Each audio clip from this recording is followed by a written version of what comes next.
Tonight I am going to be playing in a game with Frankie. He's one of the guys that's done some development work on content for AD&D 2E, the Tome of Magic.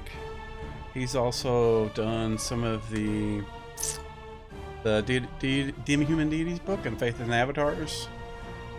But he had an open slot, and I wanted to try playing in the game after my 1A game kind of finished up. So tonight, that's when I'm going to be streaming. I'm going to be doing it from the player's perspective. And I'm going to go ahead and turn on the audio from them. He's kind of explaining a weapon or an armor damage extension he's going to be using. That makes sense? Yep. All right. So who's gonna get the ultimate super epic Goblin sword that blinds people We'll and see. breaking one head? So with that being said, it's pretty customary for me to do a recap, but I don't do the recap. So do we have anybody brave enough to volunteer to recap what happened last week? My guy was too drunk. You don't want him recapping. My guy was too poor. He's pretty rich now. Right? Really? Yeah, I only got 9 silver. I don't know what you're doing without 4 that's gold. true. Hey, I got scared and dropped 4 gold at your feet. All right. All right. So I'll run the first recap tonight, since I know I'm kind of dropping this on you. Typically, I like to have a player do it because I like to hear your guys' version of the events. Because I feel like when I give the story, it's like law. So I like to leave a little more ambiguity when it comes to recaps. Let's just be honest. It's just your old militaries telling you, like, having people stand up, read this slide for me. Yeah. Is the stream up now, Mike? Or It is up. We are live now. I'm trying to find the runs of the Runelords stuff from Sirenscape to play in the background too. Oh, what a nice guy. Yeah, I may look back into getting Sirenscape up and running. So for those of you that want to hear music and stuff, you'll be able to log into the web. The hell is it called? The web client, if you will, and listen to whatever music I'm playing. That probably won't be for a couple weeks. I gotta play with it and remember how to do stuff on it. But in the meantime, so last week was pretty easygoing. We did an introduction for all the players, and I think everybody is happy with their characters, right? Yep. All right. Mm-hmm. So you guys partook in a festival to commemorate the opening of the new church there in Port Last. And this was after the events of a fire that happened a few years prior that killed the proprietor of that church.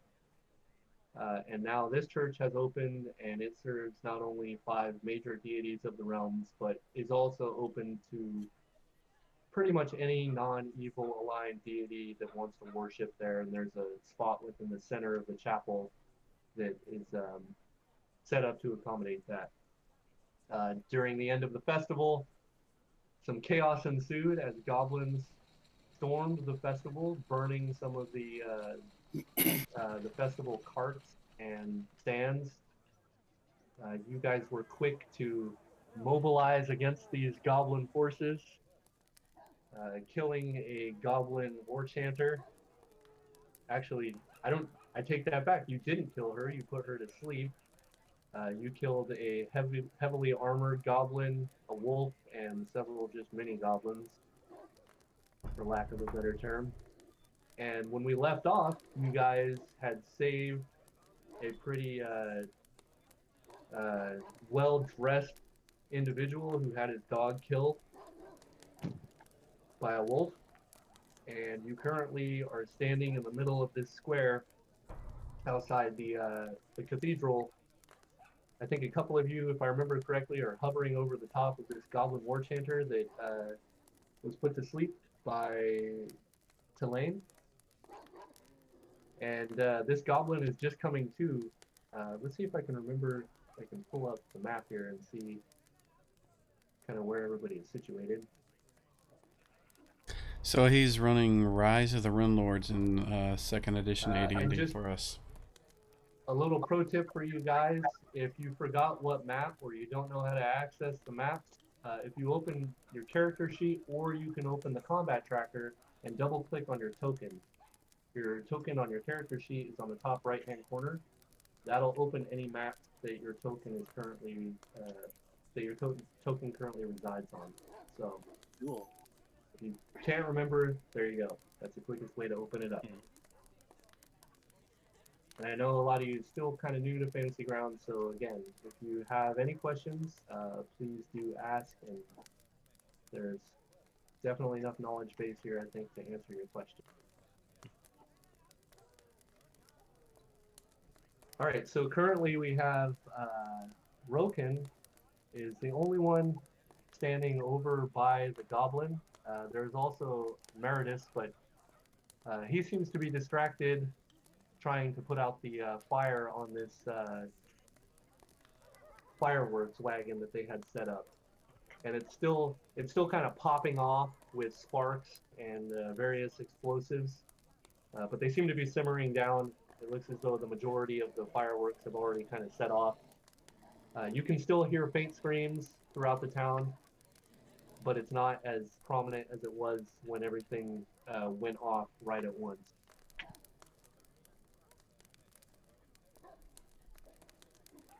So what would you guys like to do? The floor is yours. I would like to duck around the corner in shame after being downed by a freaking goblin. So Doth would love to just like go over here around a corner or something and just kind of sit and kneel while Lilyfuddle starts frantically repairing him because she is freaking out at the fact that he just got down like that.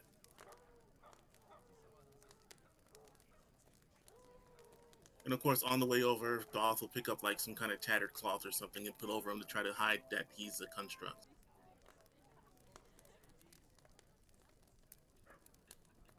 Okay, and your construct was obviously pretty damaged in the fight, but you have managed to stop the leaking of the dust that keeps it mobile.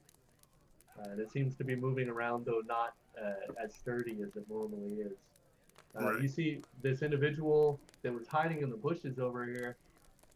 He steps out from the bushes. He is spectacularly dressed. Even more so, there was a festival going on, and it seems as though the majority of the citizens of Port Last kind of had their Sunday best on, if you will. But it's still like a small town. And this individual, on the other hand, you can tell is probably from a large city. As his clothes, I mean, they're extravagant to say the least. He has this big frilly, shirt on. His jacket is a very nice suede, this long coat that has these frills that come out from the cuffs. He has very nice, nicely shined leather boots with these large silver buckles on them. His hair is cut very neatly, and he comes stepping out. He's also got this black cane that seems to have it's got a gold knob on the top of it. Might be brass, it's hard to say, but it definitely looks pretty expensive. And he approaches you, Daria, since you're the one that's closest to him. And he says, "Oh, my lass, you are a lifesaver." And he just steps over the top of the beagle that is laying slain on the ground and approaches you. Like, he shows no sadness over that dog dying. None whatsoever. My character is instantly annoyed. All right. So he approaches you. He says, "What is the name of such a fair young lady and expert combatant to rescue me? And who are these followers that travel with you?" My character just flat says Daria. And I'm no combatant. I don't know them, but they did most of the work. I just healed people. What about your dog, man? Are you really just not even going to show any remorse for your dog standing to protect your life? He takes a knee and tries to get as low as he can, being that you're of the shorter variety. He extends out, trying to reach for your hand. Do you allow him to take it? No. Oh, okay. So you definitely see a little bit of She's 5'8". She's not that short. this guy is like in the neighborhood of 6'5" to That's not 6'6". crazy. Okay, everyone's Yeah, taller than me. Yeah, for sure. So as he gets down, he reaches for your hand, which you just don't offer to him, and then he kind of waits there for a moment, and then doesn't really show any annoyance on his face, but you can see there's a little bit of sadness at the very least. He pulls his hands back and kind of, nonchalantly rubs his overcoat. He says, "Oh, the beast. I know not who that belonged to, but it gave its life valiantly to protect me, and I am grateful. It is sad that it was harmed in such a way, but I'm glad to see that you are well. That is all that matters, aside from myself, of course." All right. Yeah. Why didn't you run away like everybody else? What kind of craven would I be if I ran away? Well, you were screaming like a girl. He stands up and dusts himself off again. He says, "Well, I don't believe I recall this event, but I'll tell you what. I really want to show my appreciation for all that you and your followers have done for me here. If you wouldn't mind, in the next night or so, I will be staying at the Rusty Dragon, and I would definitely love to acknowledge you all and reward you properly for saving me from this foul beast." Ragnar will look up and go, "The Rusty Dragon. Is that the name of the place under the bushes from which you hid and pissed yourself as the goblins killed your beast?" Daria breaks out and giggles. I'm sorry. He looks Giggling. down at his trousers and checks himself for the dampness that is not there.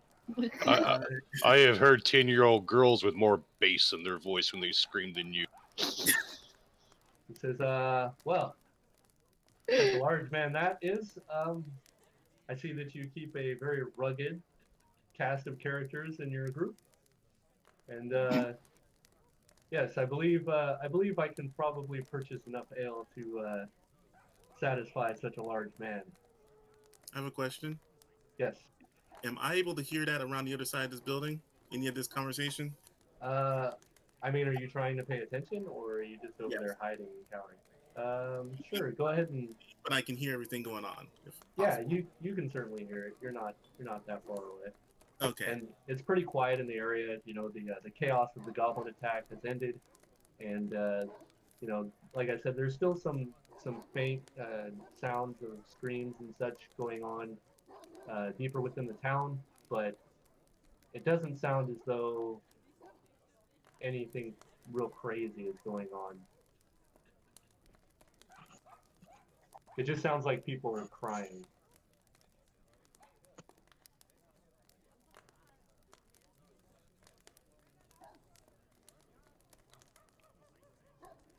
My character is not going to turn down free food or lodging if he's willing to pay for our lodging, so she's just going to look back at him and go, "Well, if he's going to pay for it, you guys want to stay somewhere? I guess?" That sounds like a smart thing to do. Yeah, it sounds You can hear a free. faint, voice around the corner. That sounds amazing. Yes. All right. So he says, "Well, I will definitely go back and see if the good lady Ameko has made it back there, and do what I can to." He kind of looks around. He says, "Just how many of you are there, anyway?" Everybody raise their hand if they helped kill the goblins. And make it where I can see it. You can see Dolph's hand waving from around the corner. Good one. So he kind of fingers in the air, counting out all of you, taking a head count, and says, "Well, I better get going. I need to make sure that everything is ready for you all. And again, thank you." And he turns around and kind of straightens up his jacket, and then starts making his way down the street. And yeah, the dog is still laying there on My the ground. character just looks at everyone and says, Time War has paid for our meals, you guys. Our luck of saving a coward apparently pays off. I would have Look preferred the us dog. this.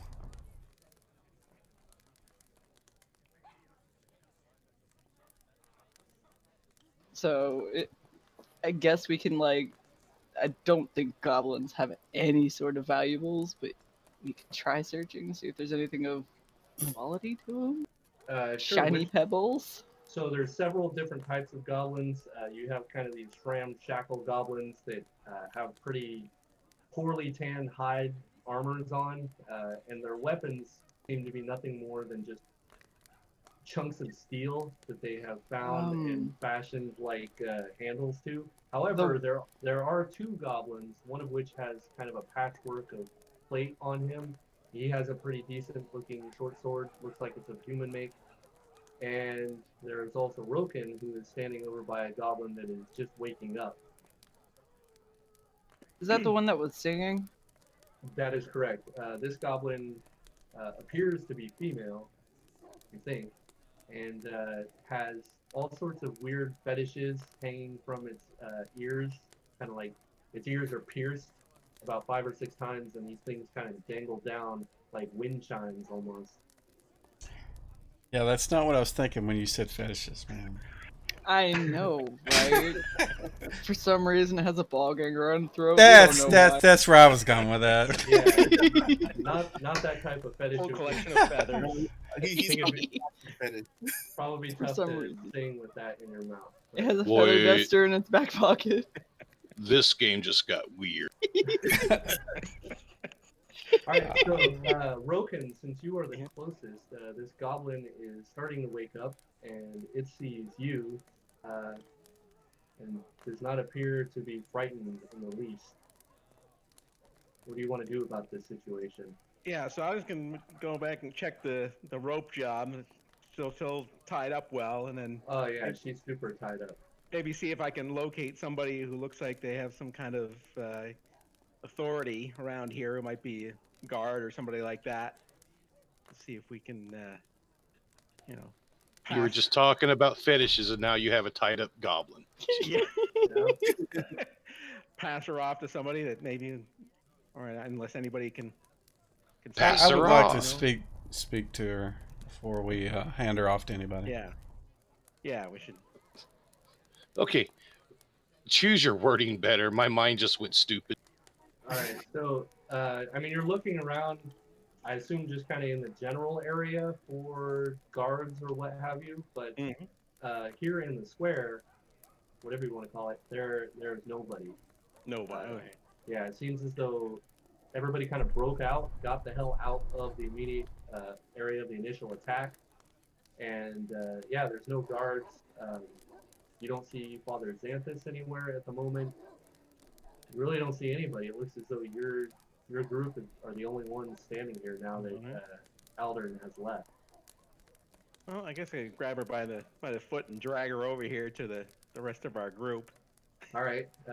She tries to squirm as much as she can, but it's futile. If I remember correctly, you rolled quite well on your rope use check. Yeah, she ain't going nowhere. So I want to thank Daria again for her god's healing before I go deal with the goblin. But No problem. does the goblins seem to understand or speak common? It's hard to say. As you speak to it in common, I mean, it just has this, face of anger, this mask of anger that does not Like a reveal- rabid dog. Yeah, pretty much. It may or may not understand you, but if it does, it's certainly not answering your questions. It just continues to scream what you assume are probably obscenities at you in whatever goblinoid tongue it's using. I cast Charm Person on it. Okay. You want to go ahead and throw that on there for me? See if Joker survives or saves against that. All right.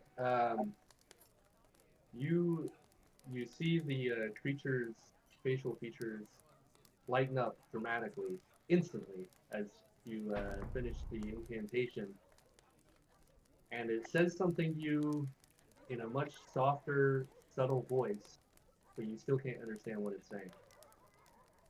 So when I speak common, does she change to common, or does she just not speak anything but A goblin? day per level or something.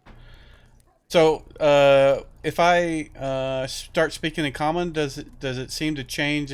I mean, try to speak common, like When you speak common to her, she looks at you confused and answers you politely, you assume, All right, yeah, gotcha. in whatever goblinoid tongue it speaks. Oh, anybody in our group speak goblin? Nope. Not here. That's why I was hoping that there's somebody else around, but Does it speak Elvish by any chance? Because I do. Yeah. Well, if they speak Elvish, that'd be fun. Yeah. That's all I got.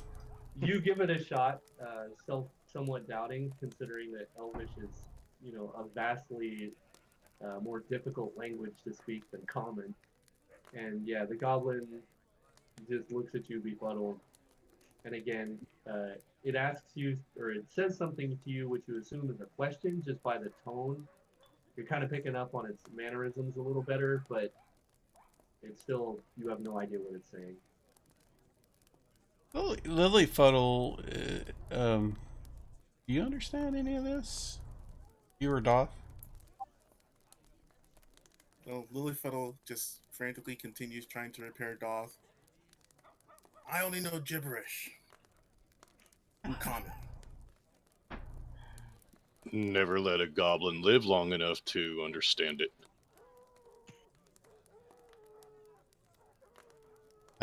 It should be okay now. I mean, as long as she's around me, I would assume. I don't know. But I was hoping she spoke common, but we're kind of... We need somebody who speaks common. Or need somebody who speaks goblin, sorry. Well, I might as well change her from red to green, because this goblin is going to be charmed for a month. So...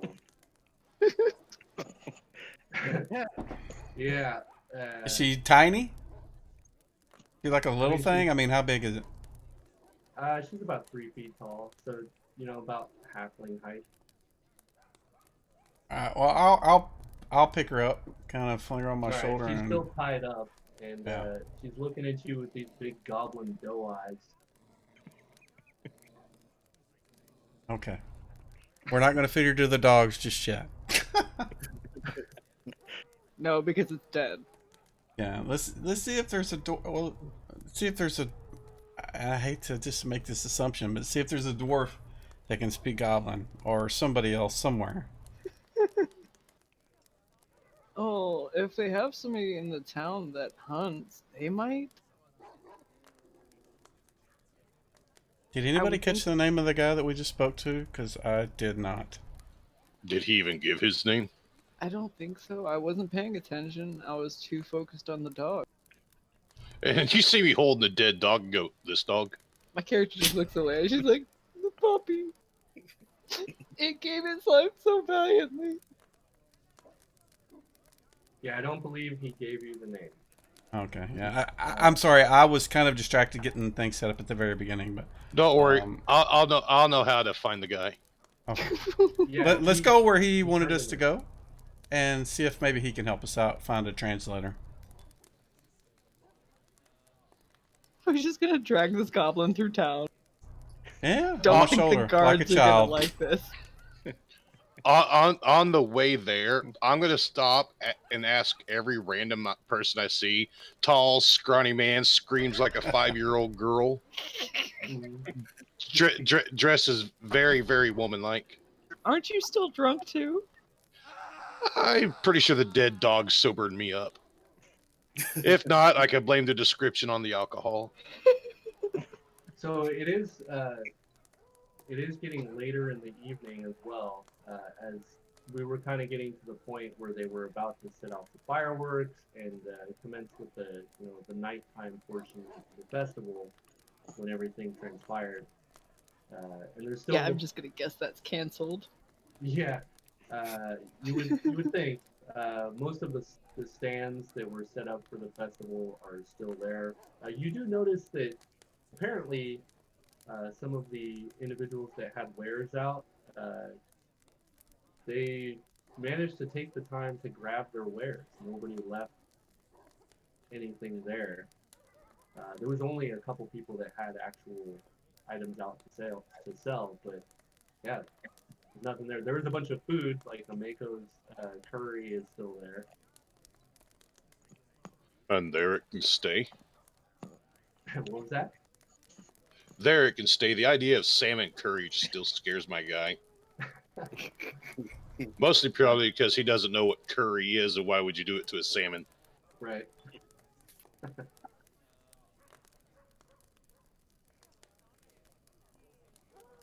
Alright, give me a second.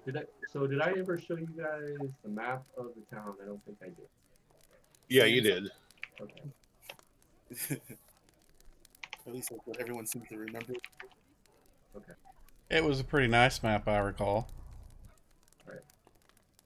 I'll pull that up for you guys in case you just want to see it again. You're welcome to close this map, by the way, unless you have anything you think you want to do. I'm gonna grab this goblin and drag her down to the taskbar down here.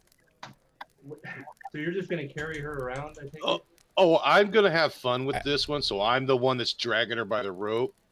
No! No! No! Yeah, I've got to keep her in a friendly state, because if you start messing Right, with her, yeah. she's not going to cooperate. We got to be nice. No, I'm not messing with her. I just have a way of introducing her to the nobleman. Okay. You're talking about the dog, or are you talking about the goblin? The goblin.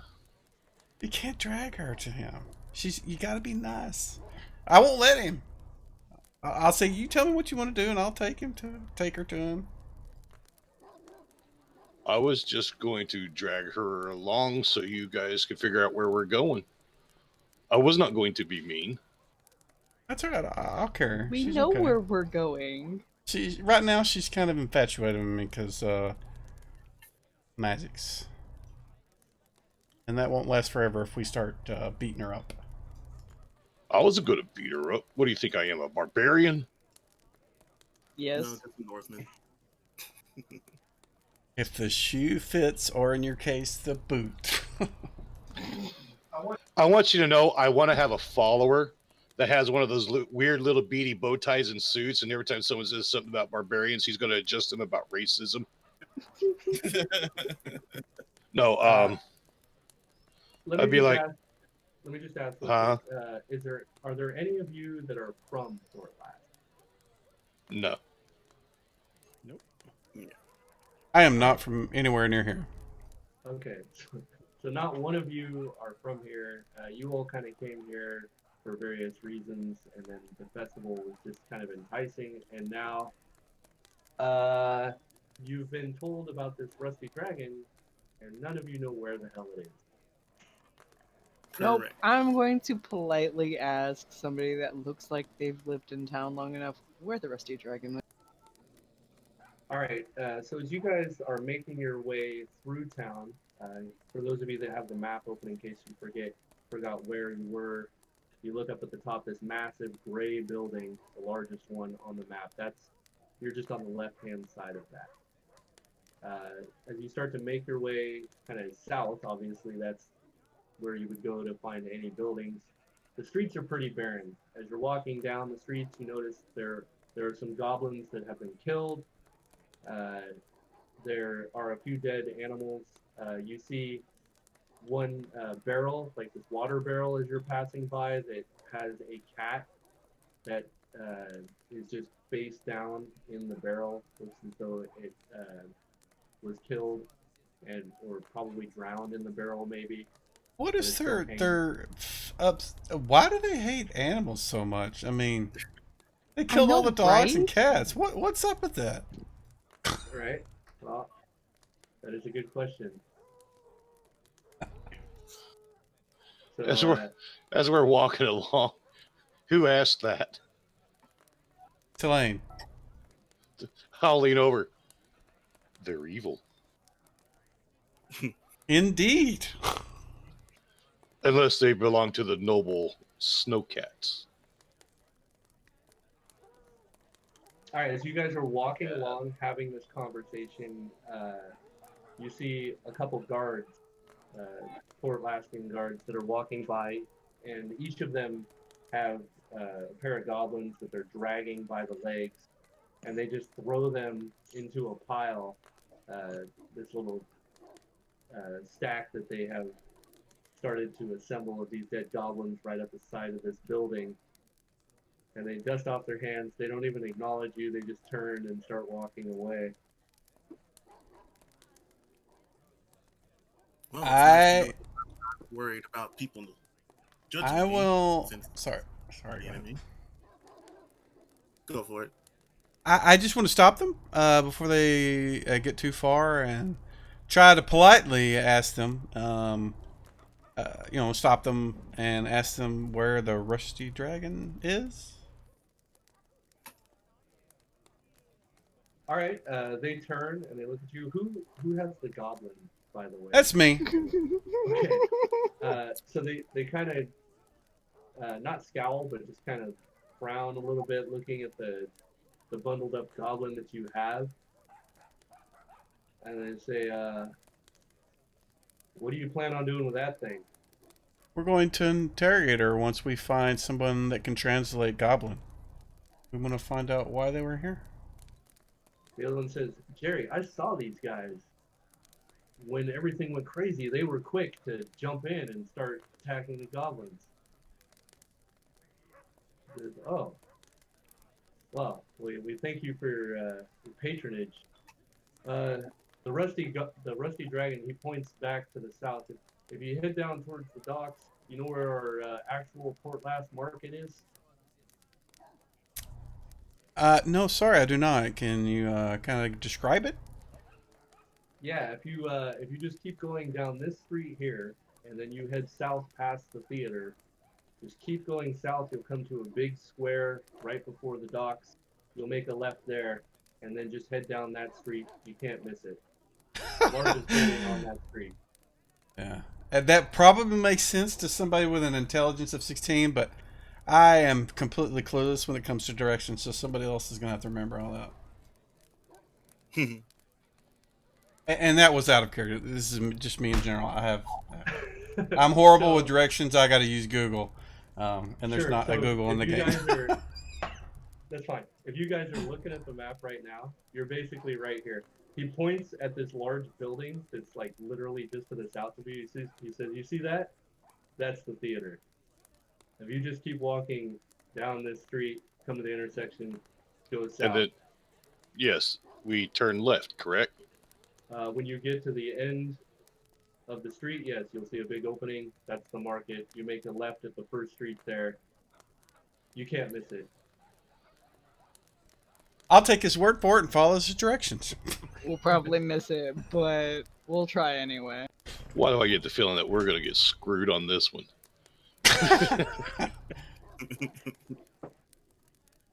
He says, "Well, again, thank you for everything. And if you get a chance, you should probably talk to Sheriff Baylor Hemlock. I'm sure he would love to thank you for everything you did today." Where would we find, Sheriff Blaylock. Hemlock.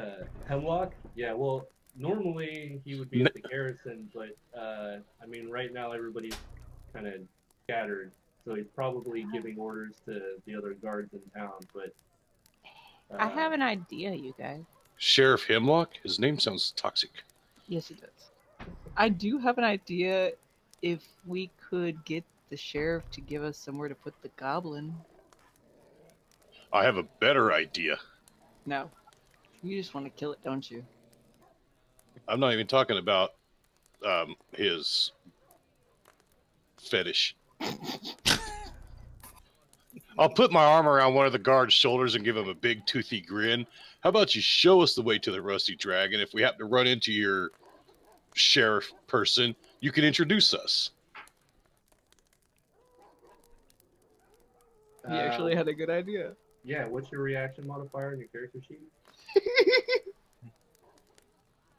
0. But I'm human. Yep, that's fine. All right, so 0.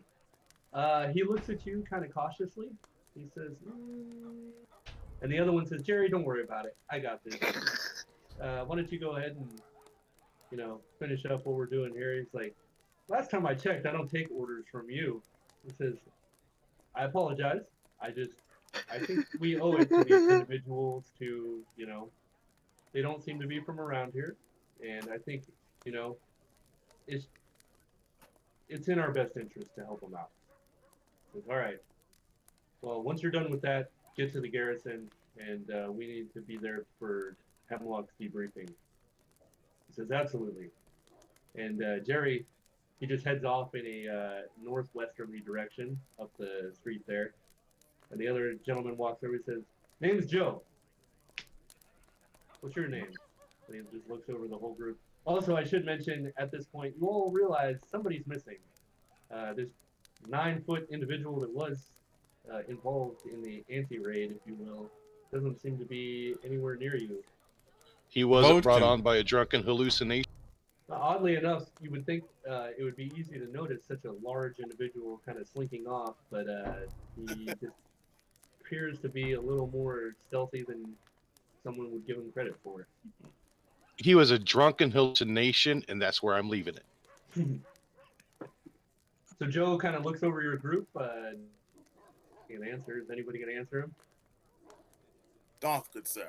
And I'll point to Roquin. That's his Battle Rager mode. Now show us where this bar is. Right. Right this way. And he starts heading down the street ahead of you. Every once in a while, he kind of looks over, smile. Seems to be a pretty friendly guy. And yeah, after not too long, you guys come up to this large kind of I don't know what shape this building is that you would call it, kind of an L shape. It's definitely a large structure, especially in this portion of the town. It looks pretty old. A lot of the buildings in this area look kind of on the older side, actually. And there is a large iron dragon that looms on the roof. And it also has this lightning rod that's kind of coming out of the back of the dragon. And you can see that there are lights on inside of the establishment, and you can even hear some noise inside. And Joe says, well, you're here. Anything else I can do for you? You have this, my friend. Well,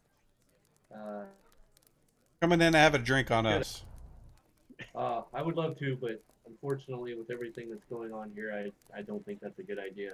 Hemlock has our debriefing probably in the next half hour or so. But probably a good idea if you all maybe stop by in the morning and talk to the good sheriff. I know he would certainly be happy to meet you all, and assuming that none of you are from here, he can probably help you out with understanding a little more about our fair town here. Anyway, I've said enough.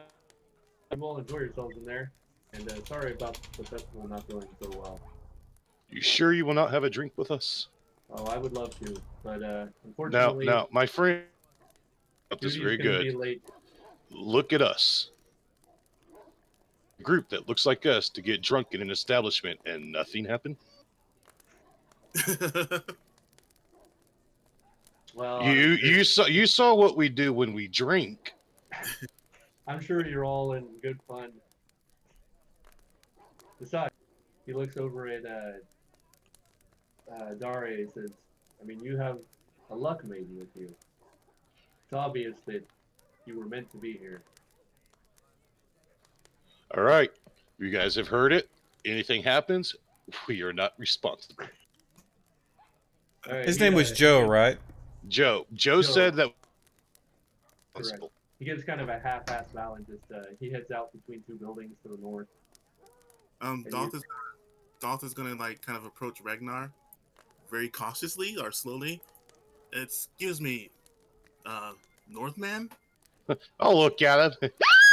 Oh my god, it's real! Do Yes. all men these days scream like children? That wasn't a scream, that was my muscle stretching. That Uh-huh. sounded like that other man that we were following here. What's up with Yeah. that? I thought you was a nightmare beast from the abyss coming to haunt me, but you're real. Yes. And you gave me or dropped some gold coins. I wanted to know if you wanted them back. It was 4 gold, and I think your donation Doth was is one of involved. those By the tatters that you wear, construct keep it. things from 3E from You may Eberron. need to improve I'm not your familiar armaments with if something like this happens again.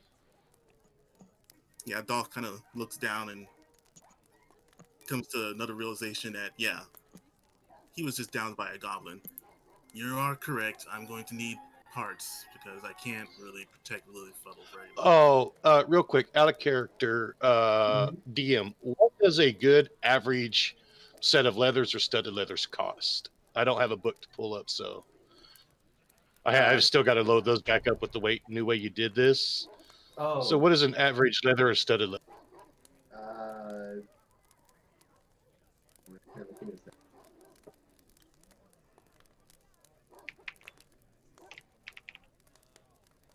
The leather armor is 15 gold.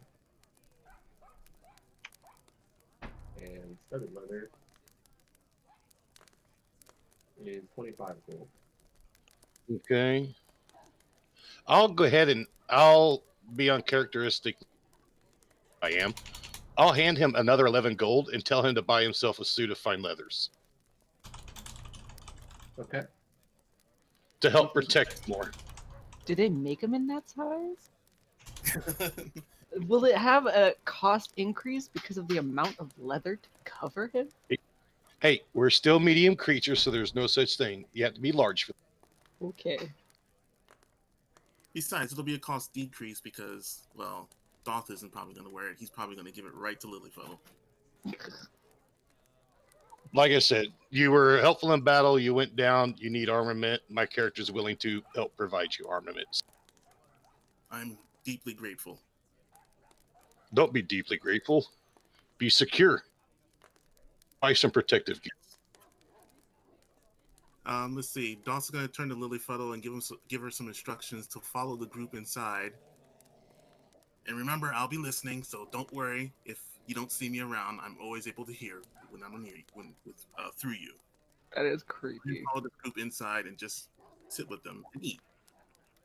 Lilyfuddle kind of says some gibberish and then kind of looks towards Ragnar and Daria, and I guess she kind of prefers Daria and starts to kind of like follow closely with Daria. Does she have that childlike appearance though? She has a childlike appearance and she's wearing a blue cleric's robe.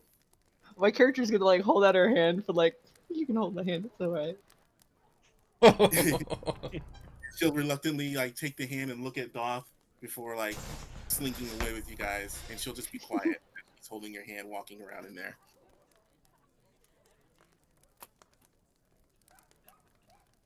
My character is wanting free food right now. So she is wanting Hey, to Stefan, find this how's it guy going? and get her payment.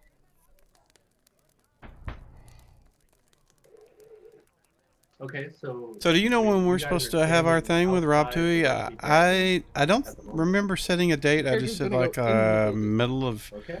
Yeah, let's May go. on one of the weekends. I don't know what day he's planning.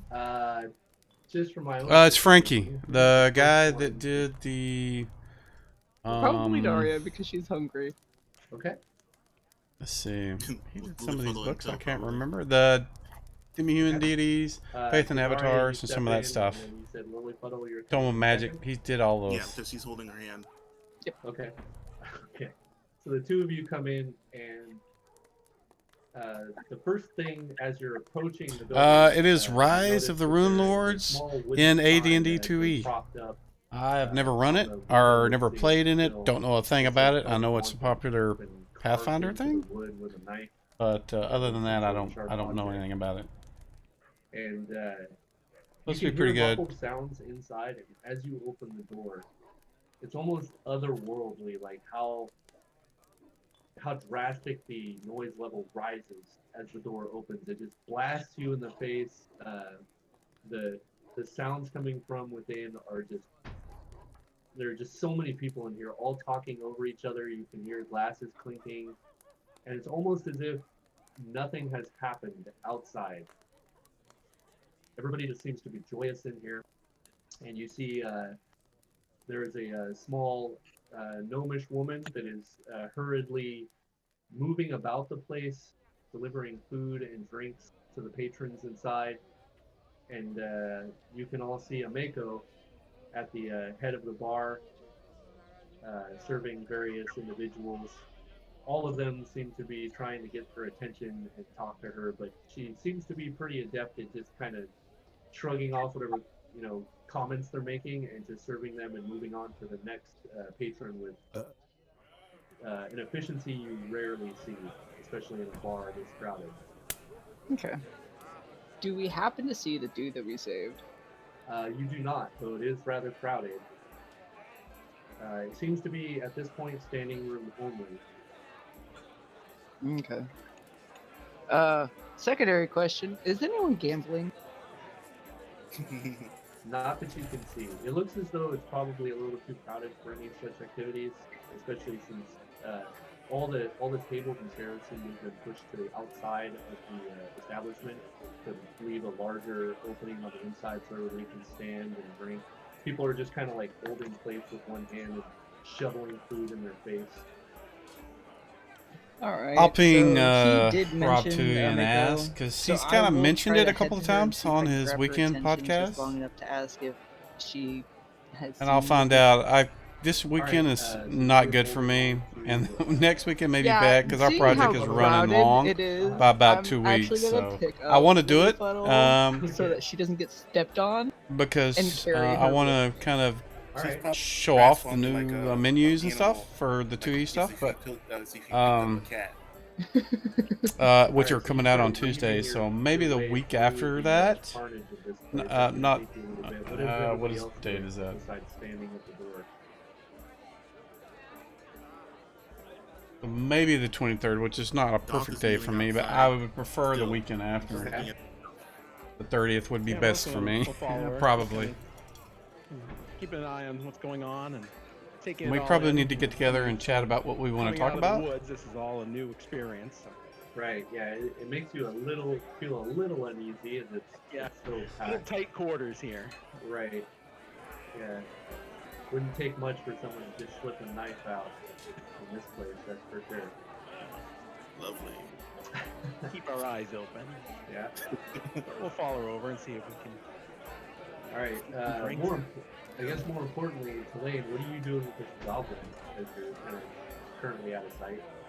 I'm just kind of keeping her over my shoulder. I kind of throw my cloak over the, just kind of so it looks like I don't know, not a goblin, maybe just like a small child or a halfling that I'm kind of got flung over my shoulder. And if anybody asks, it's kind of what I'll say. It's like, oh, they're just kind of out of it. I'm taking them to their room for the evening or something.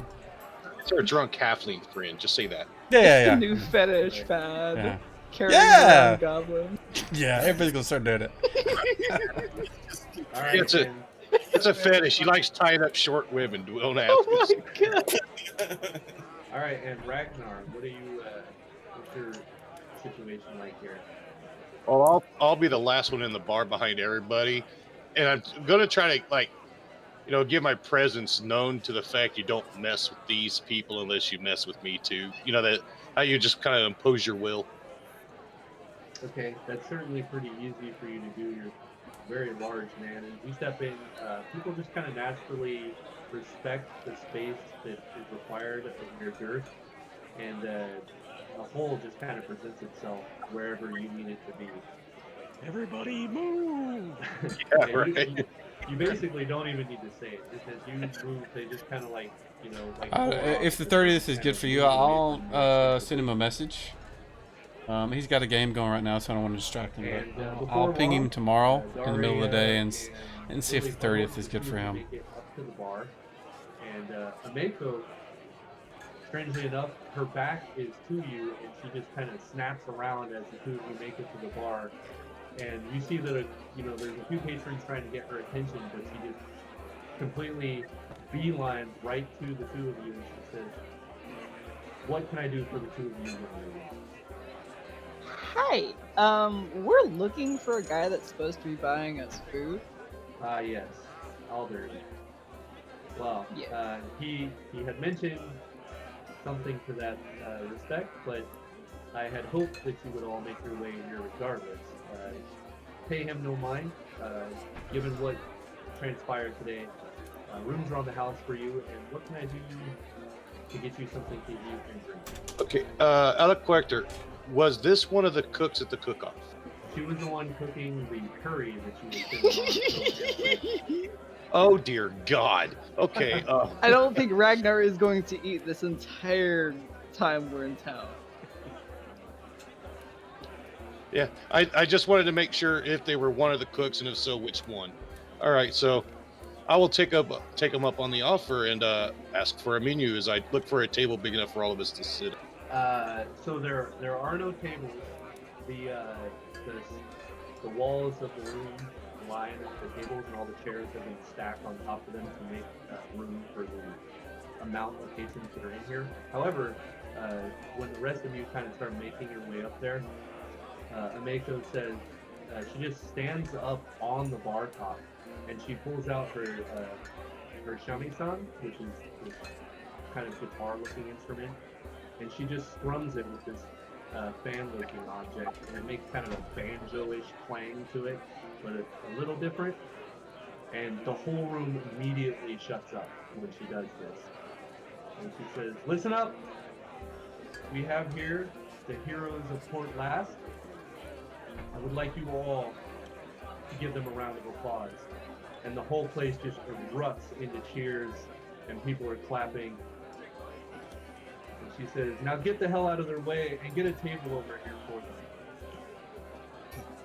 Well, that makes everything a lot easier. Yeah, you see quite a few individuals start clamoring to get these tables for you. You've got kind of a larger group, and the tables in this establishment are a little on the smaller side, so they bring over these two small roundish tables and these little stools that they set up right in the center of the room, almost like showcasing their group. And Ameko hops down off of the bar and makes her way over to your group. She says, "Please, have a seat." Well, now like that there's room, my character will set Lily Fuddle down next to a chair and find a chair for her. Alright. Before Actually- the host leaves, can I ask her if I kind of whisper it, kind of low tones, obviously it's pretty easy, to hide my voice in the loud here, but asking her if she knows somebody that can translate Goblin. Funny that you should mention that. So she's starting to sit herself down, and you come forward to whisper this to her. And actually, it's not loud right now. It seems as though everybody has really shot their attention to your group, and it's so quiet in here you can almost hear a pin drop.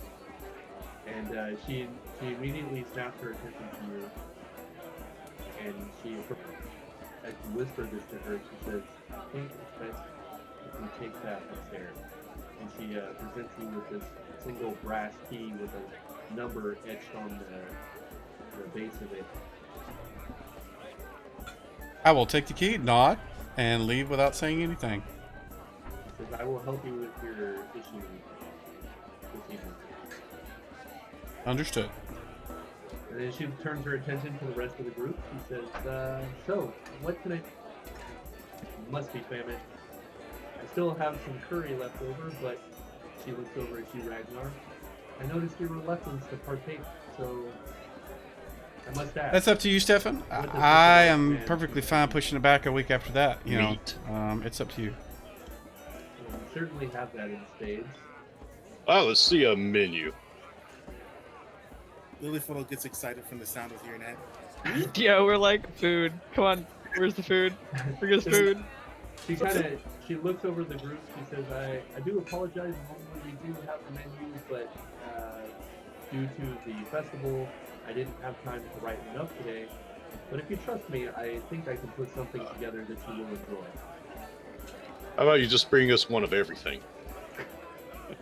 Why just she one? There's snickers. like how many of This- us? My character's this- counting. This all dirt. He said he'd pay for it, so I don't mind. Don't worry yourself about Mr. Foxglove. He will certainly take care of you. I'm gonna step away and grab a drink. I'll be right back. Fox I'm gonna hug? keep this going. She turns around and you see the halfling.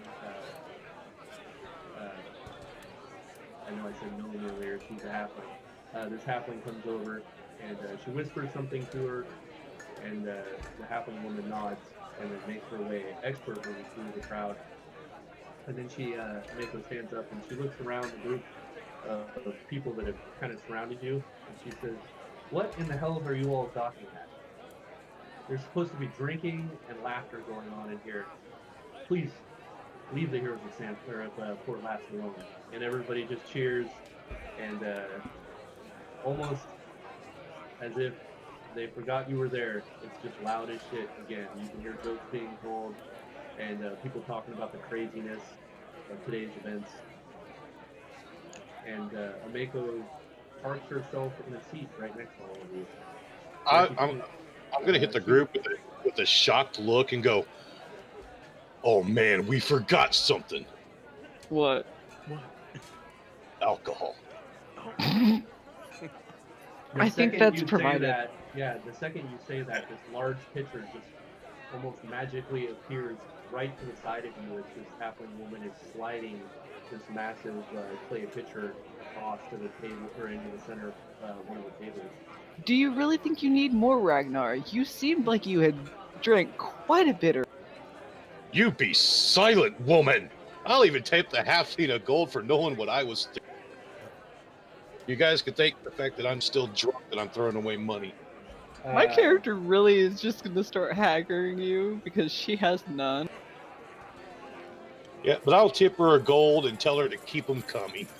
You see as soon as you try to offer up money, you see the halfling look over at Ameko, and she just shakes her head, and the halfling, without taking it, just turns and walks away.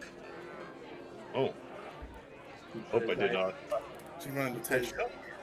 He says, "Don't worry. I appreciate what you've done, but it would be a great disrespect to this establishment if you accepted it with your money."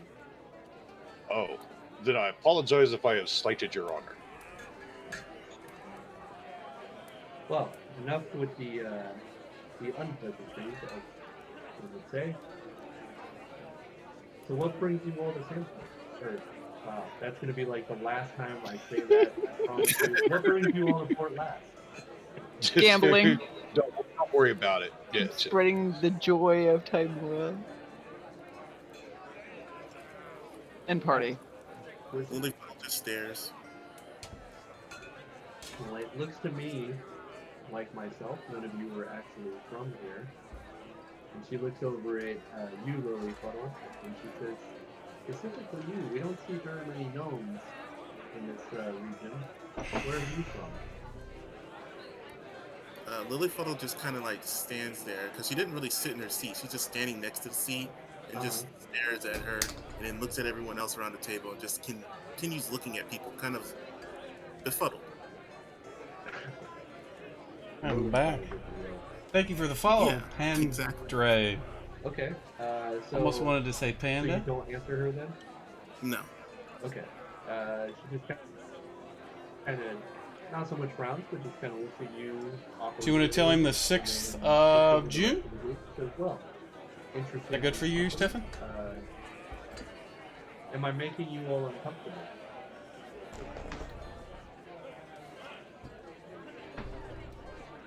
guess it's a yes for them.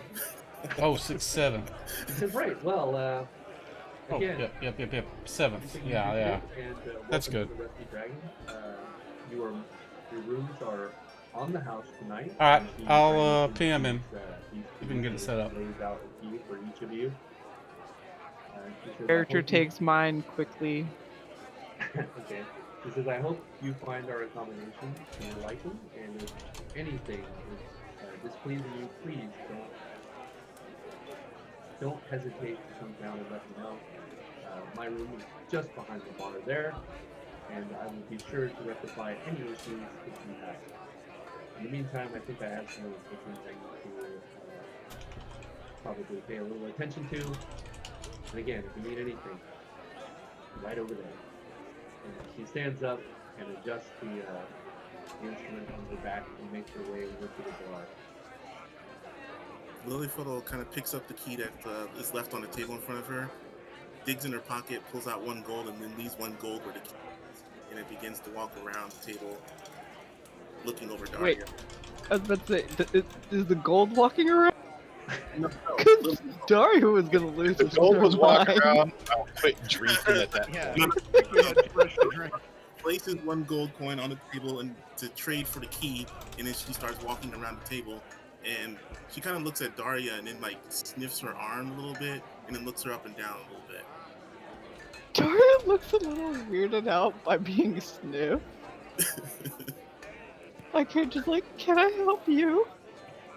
And then she looks around the other side of you, and then she kind of like stops for a second, raises her hand, sort of like a clerical gesture, and says, "Shadowcloak's blessing to you, dear sister."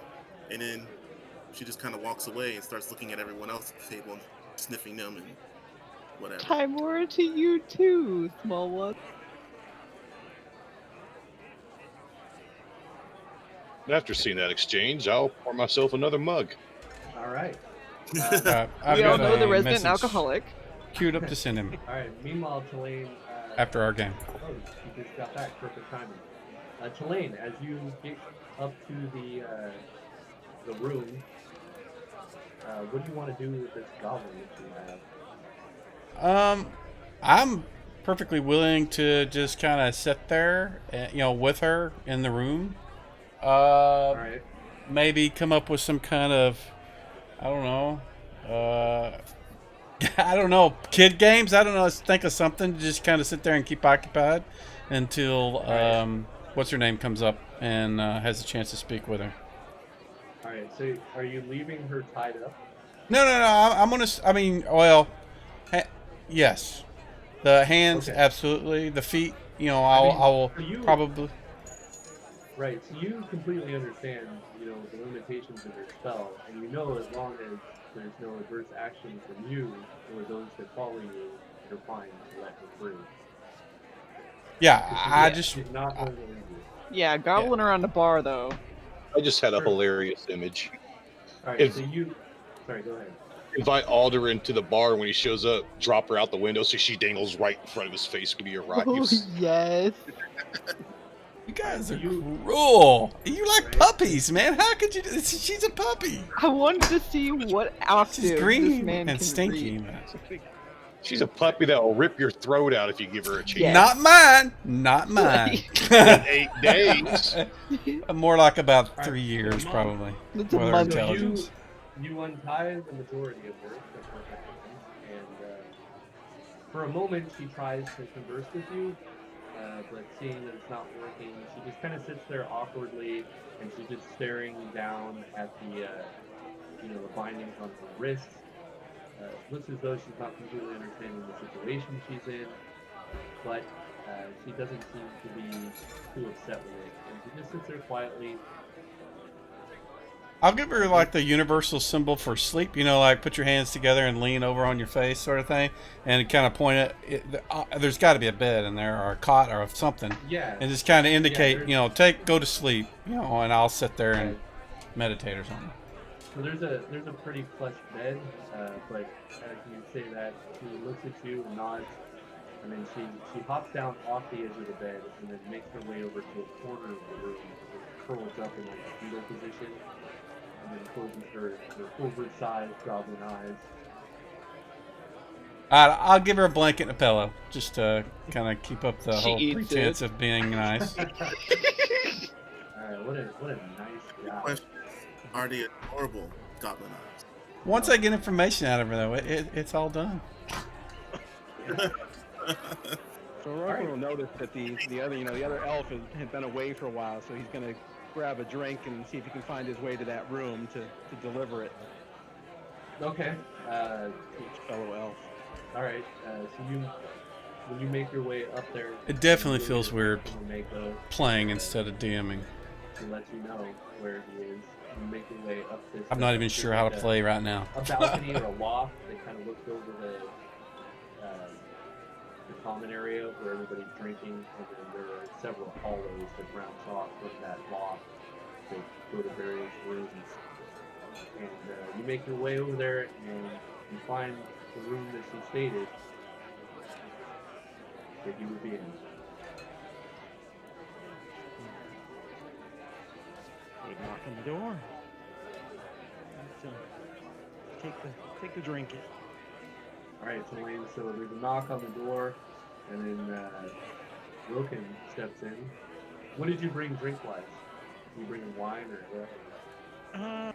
Whatever was there that went in the pitcher. So that was some sort of honey mead, apparently, as opposed to non-honey mead. He'll take it. And if there's a seat, offer him a seat and just kind of motion to be a little quiet. I mean, speak in whispered voice. Just letting her stay asleep until we can have a chance to interrogate her. All right, so a few moments after you say this and Roken steps in, you're kind of looking at Roken now. You see that there's a figure leaning up against the door, and you see that it is a Mako. She's just got her arms folded, kind of nonchalantly looking into the room. Mako is the person that was from the bar? Mako is the proprietor, yes. Okay. Yep. She says, so,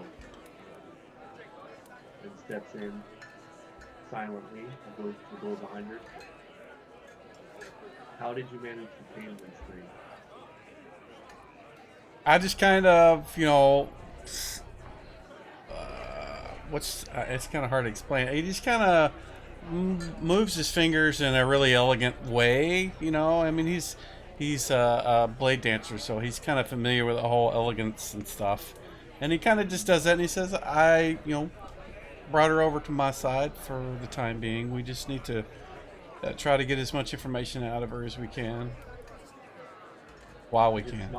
Yeah, she smiles at you. She says, useful one you are, apparently. And she makes her way over to the sleeping goblin. She doesn't make a sound as she crosses the floor. And she just kind of squats down in front of it, cocks her head to the side as she's examining the small creature. She says, well, when you get your information out of it, what do you plan on doing with it? What do you do with anyone that's killed one of your own? That is a good question. One I've had to ask myself many times. Hopefully you can find the right answer, if I wasn't able to. Can we get to the business of talking to this thing? Yeah. Yes, I'll go over and try to wake her up and get her to sit on a chair. And I assume Mako is the one that can speak Goblin, and I will try to. I'll look at the Goblin and say the words, and have her translate what I'm saying to the Goblin, and hopefully she understands what's going on. Okay. So she looks at you. She says, "Well, You are not wrong, Stefan. Mako rather." She says, "What is the first Ragnar thing you Lothmark.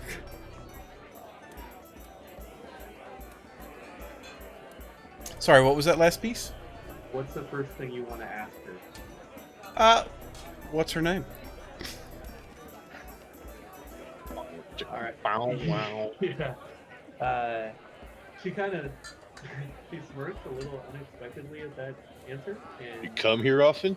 yeah, so she looks back over at the goblin and she says something. Uh, it very much sounds like the language that this goblin's been spewing out, but a lot more elegant. And the goblin looks at her kind of befuddled, and then looks over at you, almost as if it's wanting some sort of approval. She's looking at me for approval. That's yeah. That's what the goblin I'll kind of smile and nod and try to encourage her to speak. Okay. The goblin says in a raspy voice, "Gothak." Goblin's name. I believe you got that. The goblin's name is Gothak. That's what you said? That is Okay. what she said. All right.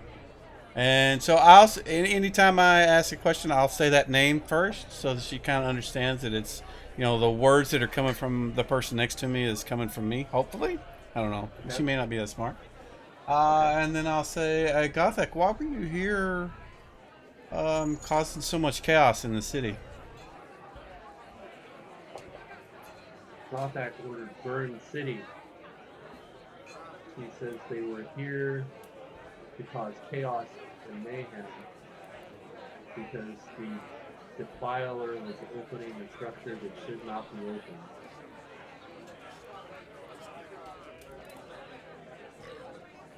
So I'll look to Roken, and I'll kind of ask, does that sound familiar to any? I mean, does any of this sound familiar to either of us, him or me, or whatever's being opened, that kind of stuff?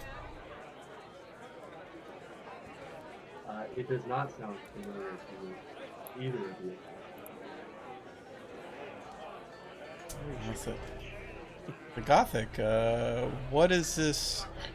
And she said something was going to be opened. Is that what she said? Yeah, she said that something about the defiler opening something that should not be opened. I don't know. Okay, that's fine. Not exact. Okay, that's good. That's good. So I'll just say, I'll say, Gothic, who is the defiler?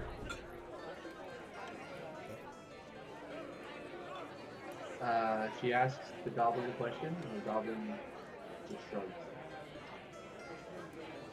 I'll say, okay, Gothic, what does the defiler want to open that shouldn't be opened? She relays that, and Gothak responds, and she says, I think she's alluding to the cathedral. They were sent to burn it. So the place we were nearby whenever all this stuff started. Seems to be what she's getting at. I think. Not exact. My knowledge of Goblin speak is rudimentary at best. So I'll ask Gothic again and ask, was it a room or a building or an object? Like a container that they're not wanting to open. She relays this back to the goblin.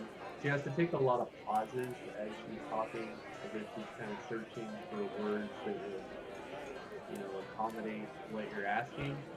And the goblin looks equally as puzzled, trying to give responses. And she says, Gothic says he was just supposed to burn buildings. That's the best way she can put it. She also says she's very sorry. I wonder who gave you. She turns back to the goblin and asks this, and the goblin says, Bethesda's. I asked the what's her name, and I've already forgot the I'm horrible with names. I remember Gothic. I don't remember the lady that's translating. What did she say? What was the name? says Brothosmus, sorry.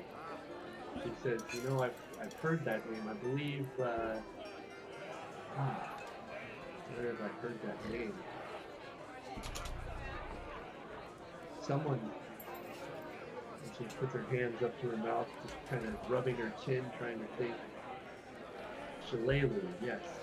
The ranger that typically comes into town would often talk about a bugbear named Brothosmus. I believe she was hunting him. Something had happened between the two of them, and she has been seriously trying to find this creature. Odd that he would send goblins in here. It seems very, I don't know. Even for a bugbear, it seems drastic. Okay, so I want to speak to the translator and say, have you ever heard of a goblin not going back to its, and I don't really have a better way to say it, just its rabid, chaotic, murderous ways? She looks over at the goblin and says, well, I assume there was some sort of arcane assistance in subduing this creature. So He nods. I would suggest either removing its presence from the city or killing it. And I definitely don't say that lightly. But unless you're able to maintain this hold, it's going to reverse that. Absolutely, yeah. That part he understands. So I will ask. I'll say, and kind of indicate that I wanted to translate.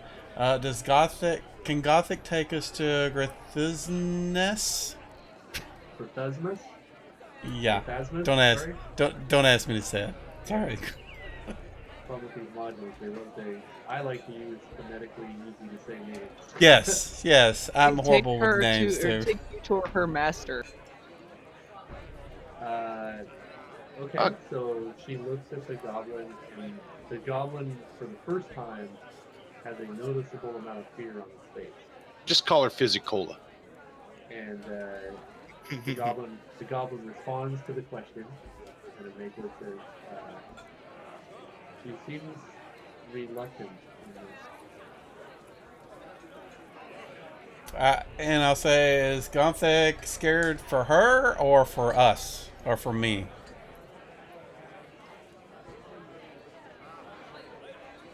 She says both. So I'll say I'll protect you. Can you take us?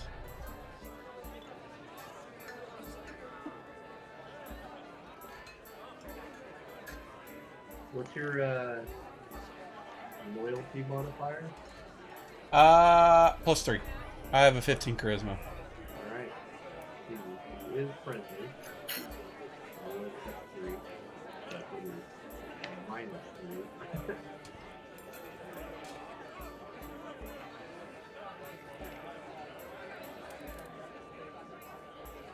Alright, you see the goblin's face is still one of fear, and it begins speaking very rapidly, and Mako is like trying to like calm it down, and she says, I can't follow her. She's speaking incoherently. She's talking too fast. I can't understand what she's saying.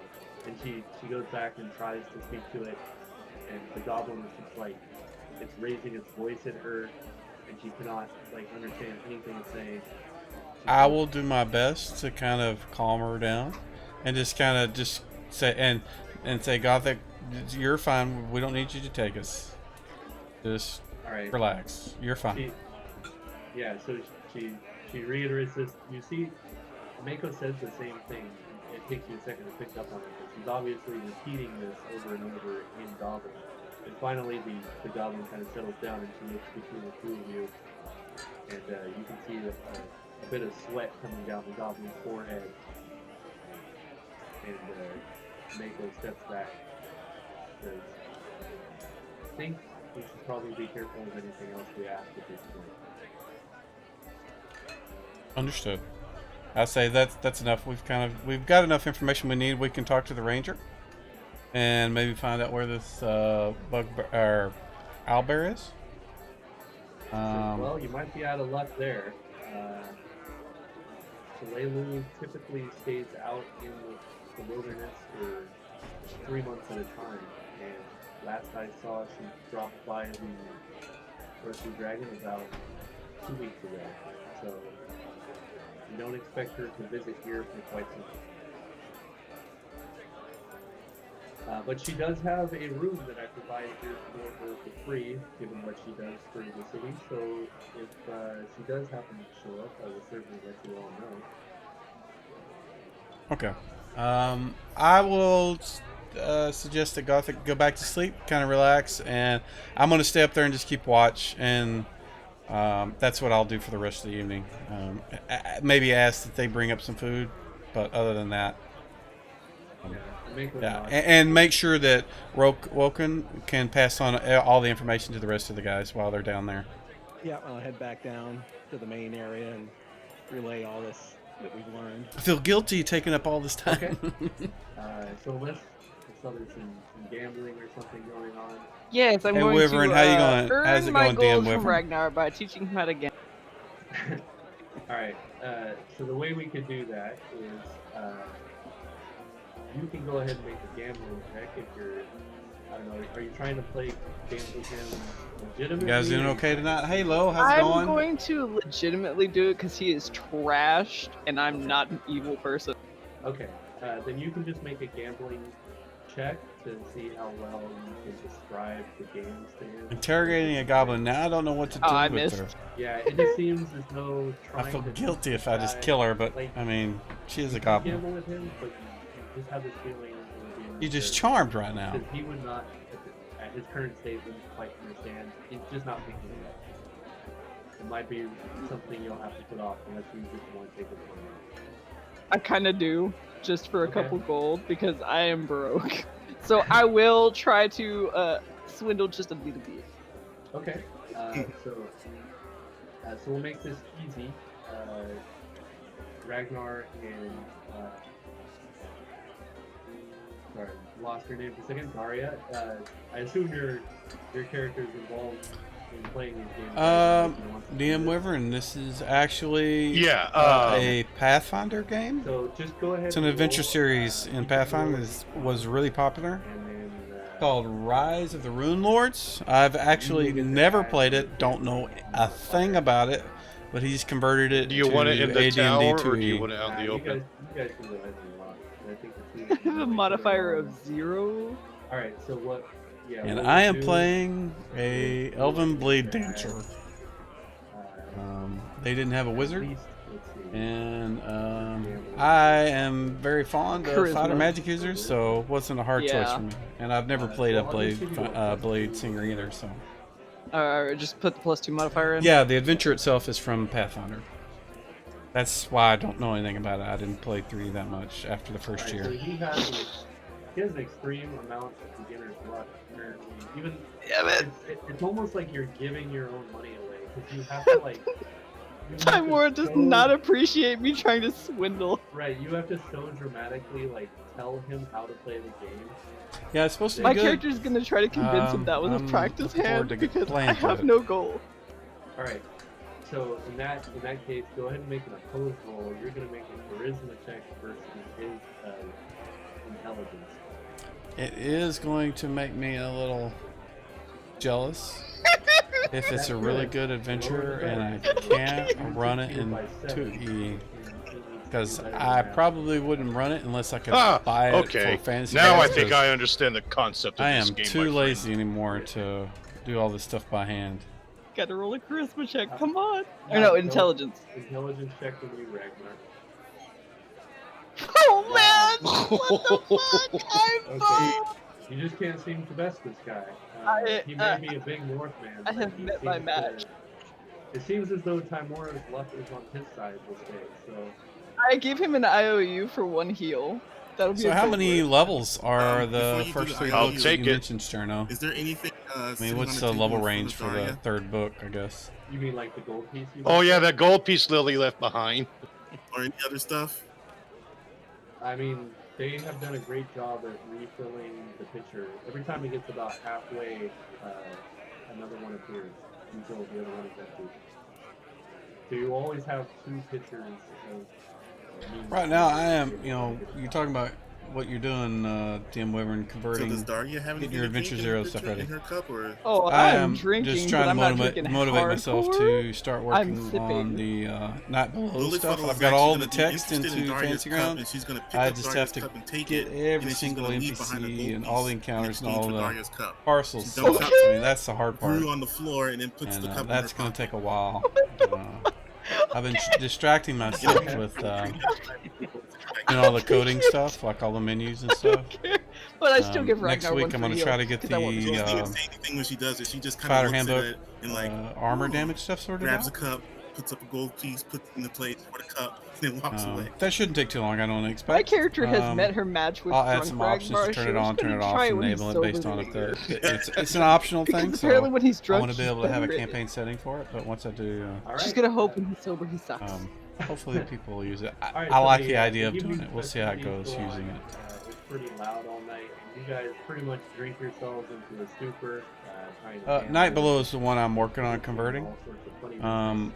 It's Right now massive. we're gonna It's go the box ahead set from 2E way back in We're the gonna day. take a 15-minute Once I break. get it done, it'll be it'll be something I can put Awesome. on Fancy Grounds I need one. that they can put Oh, up for I sale. need one too. That's what I was about to say. I'm It's about to be probably going to be the Or come back at last box 7:45 set my I time, do because and then they're we'll just start again. it's a lot of work. After that, I'm probably going to stick to individual modules and things like that. It's just I want to spend most of my time focusing on the real set.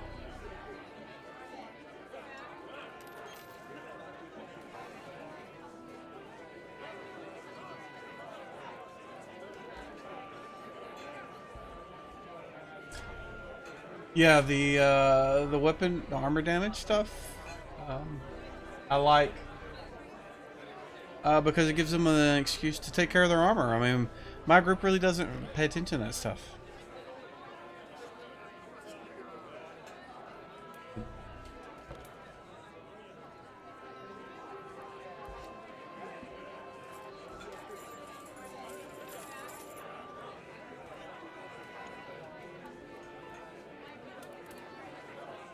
They are being awfully quiet. I should have been paying attention, I guess.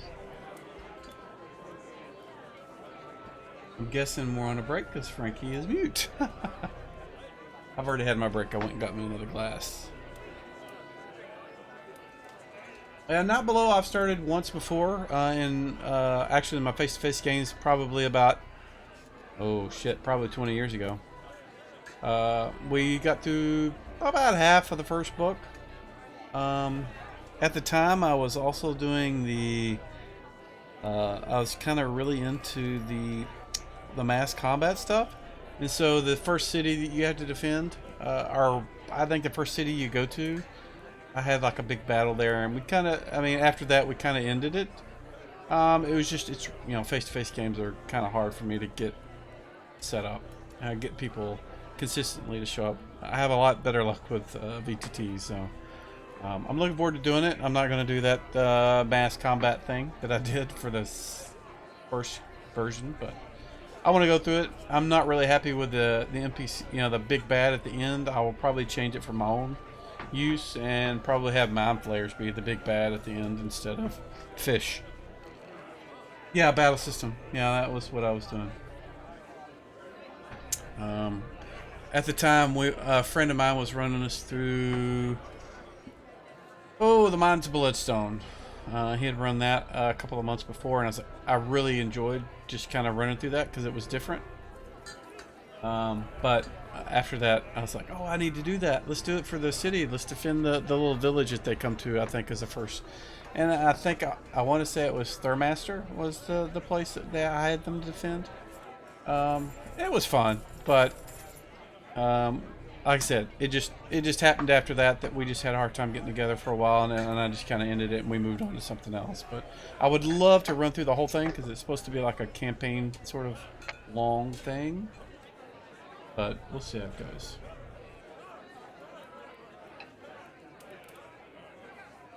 Yeah, I have the original version of the battle system. I say the original. I think the original version came with And I thought the this one was Bloodstone supposed to Mines, have and then they came out with the background actual noise. booklet, and I've got that as well. Scenery. At some point, I may put those into the rule set. I don't know. I'd have to look over them to see what kind of rules would need, or the code that would need to be implemented to do it. I don't know how many people actually do that kind of stuff though, so it may not be worth it. There's a ton of other stuff I need to do.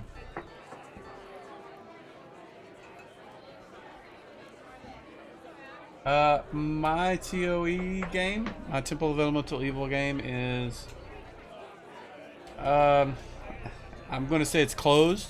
I've got enough people. Right now we're sorely lacking a full-time wizard. It may be open to having a wizard at some point as a player, somebody that can come in.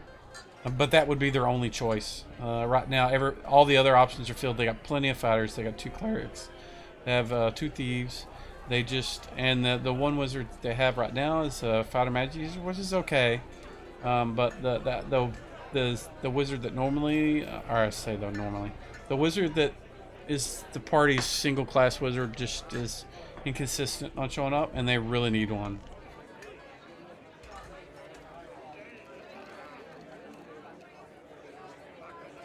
Yeah, it is an entirely different game when you're talking about the battle systems. Yeah, I like it, but it would be kind of hard to implement. It would be probably I haven't looked at it in a long time, but it would probably be as hard as implementing the skills and powers and that kind of thing. No, DM Wyvern, this is like the second game that we've played. This is the very start of this adventure series. I do too, though. Do you have Saturday evenings free? If you do, and you're interested in playing some AD&D, maybe we can work something out. I need to make absolutely certain that the other guys, he's just been really inconsistent. I need somebody that's going to be consistent. But if you're willing to do both of those things, I'll ping you privately and we'll work out a Discord. Get hooked up in Discord so we can talk.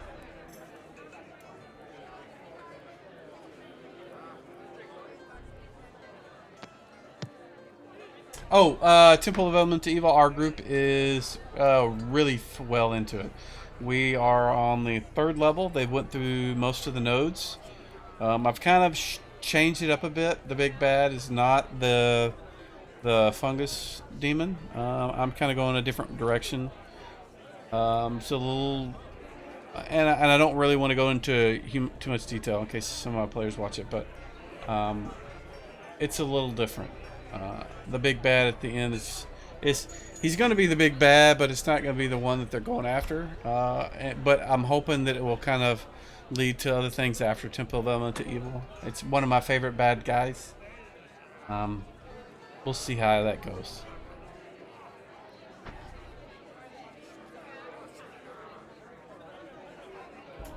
Yes, people definitely seem to be on time for their games.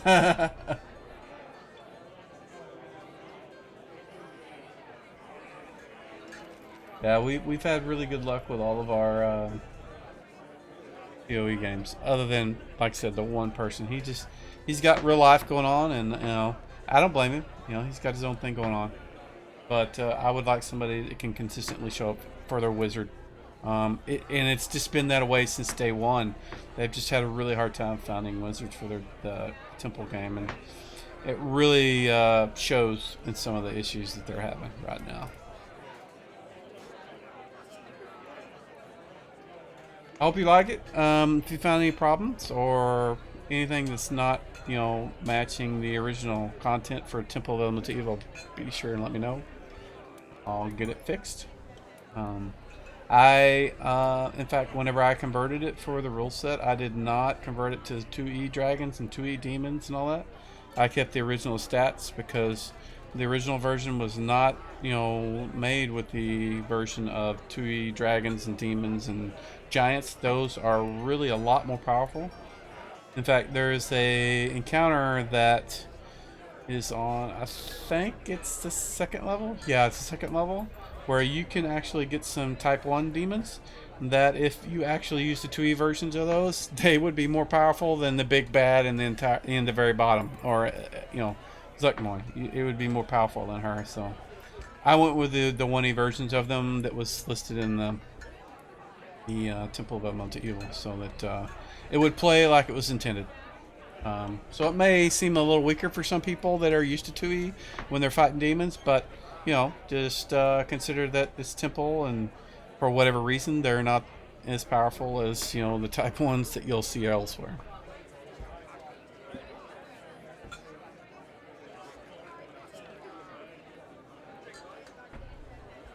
Yeah, TOE is definitely a first edition game. The stats and everything for the one that's converted for Fantasy Grounds, it's adapted to second edition, so it should play well in your game. But just keep in mind, like I said, the giants and devils and demons and dragons are all based on the first edition stats. So the breath weapons and their hit points and that kind of stuff is the same. Yes, they are. I'm really looking forward to playing my.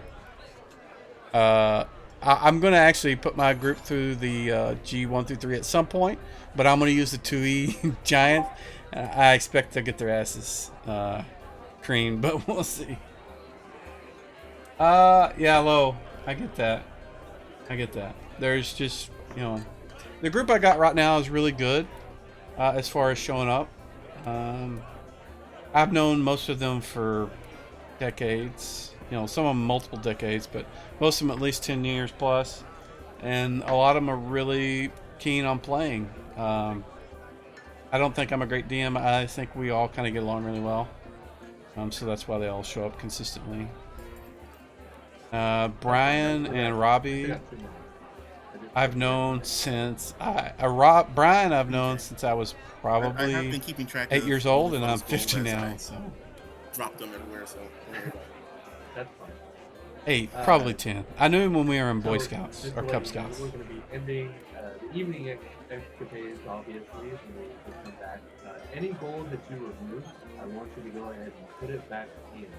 As you made your way back to your room and you started. I don't think so, DM Wyvern. I don't know of anyone that's converting Q1. Somehow managed to make its way back. Honestly, I would like to convert GDQ entirely, not the way they have it done right now, which is G1, G2, G3.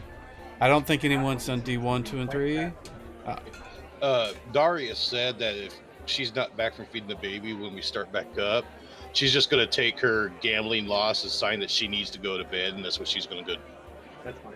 Yeah, so we're going to be ending the evening there. Everybody basically got, pretty well hammered.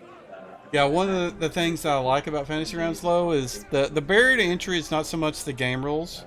It's Fantasy Grounds. Once you've learned Fantasy Grounds, they really don't need to know a lot of the rules for the game, because automation kind of replaces all that. They can drag and drop class and drag and drop spells and stuff, and unless they're just really computer illiterate, they can click on things and read stuff, and it'll automate. Like they don't need to know that it's at 10th level they do 10d6 versus 5th level where they do 5d6. That kind of stuff is taken care of for them. They don't need no THACO and all that stuff. It's all automated for them. So that's one of the reasons I like. I think too the Grimlock. He is a friend of mine that I met in EverQuest 1 back in 1999. Well, probably You didn't say it all the way, so. but he has never played AD&D at all, and he does really well with it. I mean, he doesn't own the books, but Fantasy Grounds really just All right. takes Now for a little bit of fun. a lot of that. I'm not sure what room I'm going to wake up in. Okay. That's certainly possible. So let's do this. Go ahead. Go ahead and make a wisdom check. Sorry, I'm listening to what they're talking about. Your drunkenness, but I think it's still on here. Also, Frank, am I able to have done anything to help prepare dolls over the night? Because Lilyfeather would probably be trying to spend at least half the night until she like falls asleep on her. So Doth and Lilyfuddle. Doth is like one of those construct things from Everon. Yeah, go ahead And I'm not really sure what those are. if you were working on It's this. kind of like they're Also, kind of a right now, pair. I removed the, He plays them both. the chainmail Doth effect is the for big now, 'cause I'm not construct quite thing, ready and to do those yet. Lilyfuddle is like a Okay. gnome.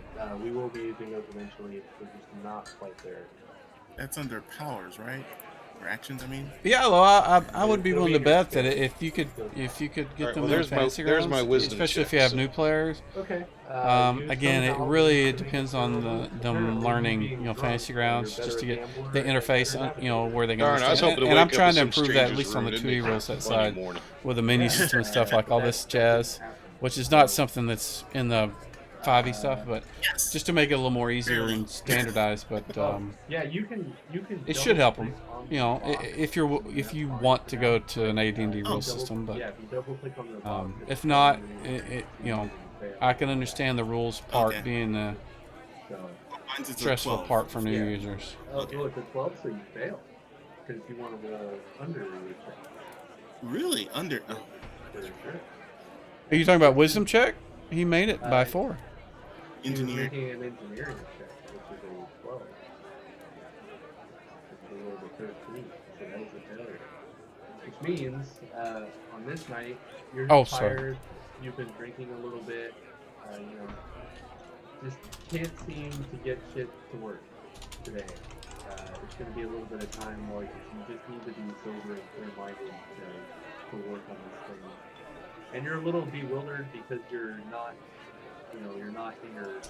Well, once you, if we do get you in our game, maybe everything's just foreign to you. it'll kind of help you understand how it works. Because I'm telling you, the biggest barrier to entry in playing using Fantasy Grounds is Fantasy Grounds itself, I think. The interface is just not what most people are used to. I mean, it looks pretty. A lot of the design choices are not based on usability, modern UIs and things. It's based on making it pretty, or just they don't want to change things and make their user base upset. Like the whole sidebar system, which you wouldn't probably miss it because you've never used it. But yeah, I'm kind of trying to push them. I don't have much pull with any of them, other than what I do in my role set. And if people like it, maybe they'll use it. The menu system is going to go I live would next week. Probably head down On to Tuesday for treat my everybody else. hangover. So as you guys come Once down, it does, I'm hoping that it'll kind of make those already up. motivate them to do the same thing for the other one. But a lot of the menu, a lot of the system is just once they get used to using it, they'll be able to play any game, 5e, 2e, Pathfinder, because the interface is generally the same. And there is a hot cup of cider and a couple of some warm bread. If you guys want me to shut up while they're talking, I will try to do so. Also, for those of you that cast spells and such, just let me know when you're ready for that, and I will give you the full rest so that you can have your own spells anywhere. Okay. I don't know that it's one of the best sellers. Well, How do you? we What? make with a nice What makes you funnel think as that, Lily Fuddle probably Dan run Wyvern? to the table to start munching on something.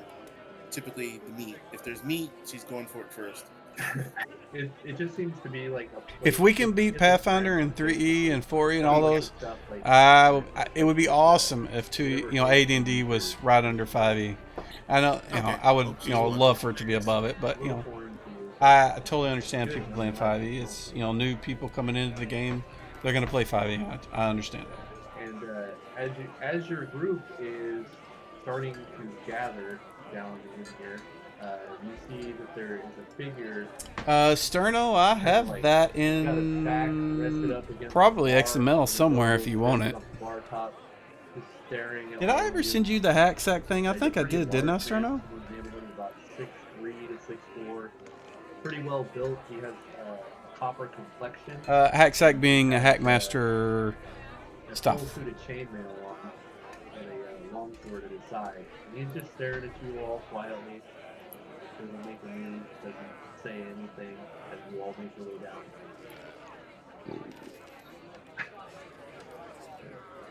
Bless you. Yeah, right. And I'll look confused and go, when did I drink wine?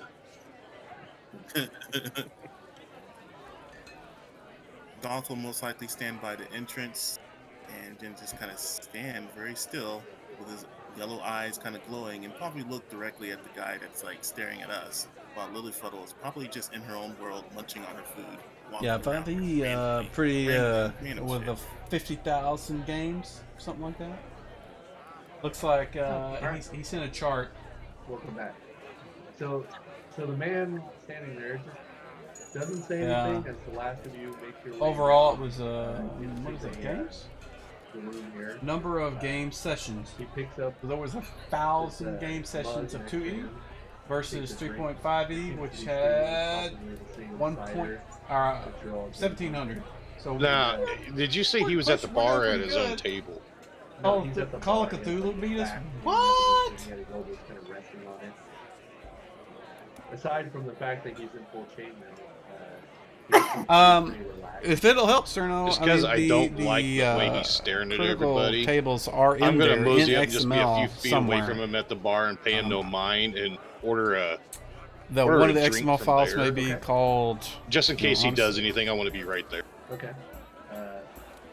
I mean, he obviously acknowledges the fact that you're approaching and looks at you, but he doesn't seem to be. I don't know It's not how like he's good you following are you or with anything. XML, but you may be able to convert Kind it to of whatever it is you're trying to put it in. Seems to be surveying the situation. He does seem to carry like an air of importance about him. but, Data. He doesn't Yes, say anything. under Hacksack data, there's a crit table.xml. Walks over, I don't know whether that'll be useful for Are you, you but not it's there. happy with this? Me and my brother both input those, and it was insane. I did not enjoy it. So Do if you not can know convert what them, this you stuff might want to. is. We have milk.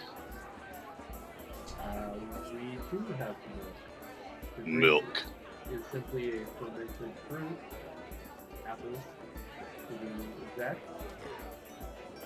But I can Milk. get you some milk. All right, so she takes the hit and heads into the back kitchen and comes out quickly with the 3.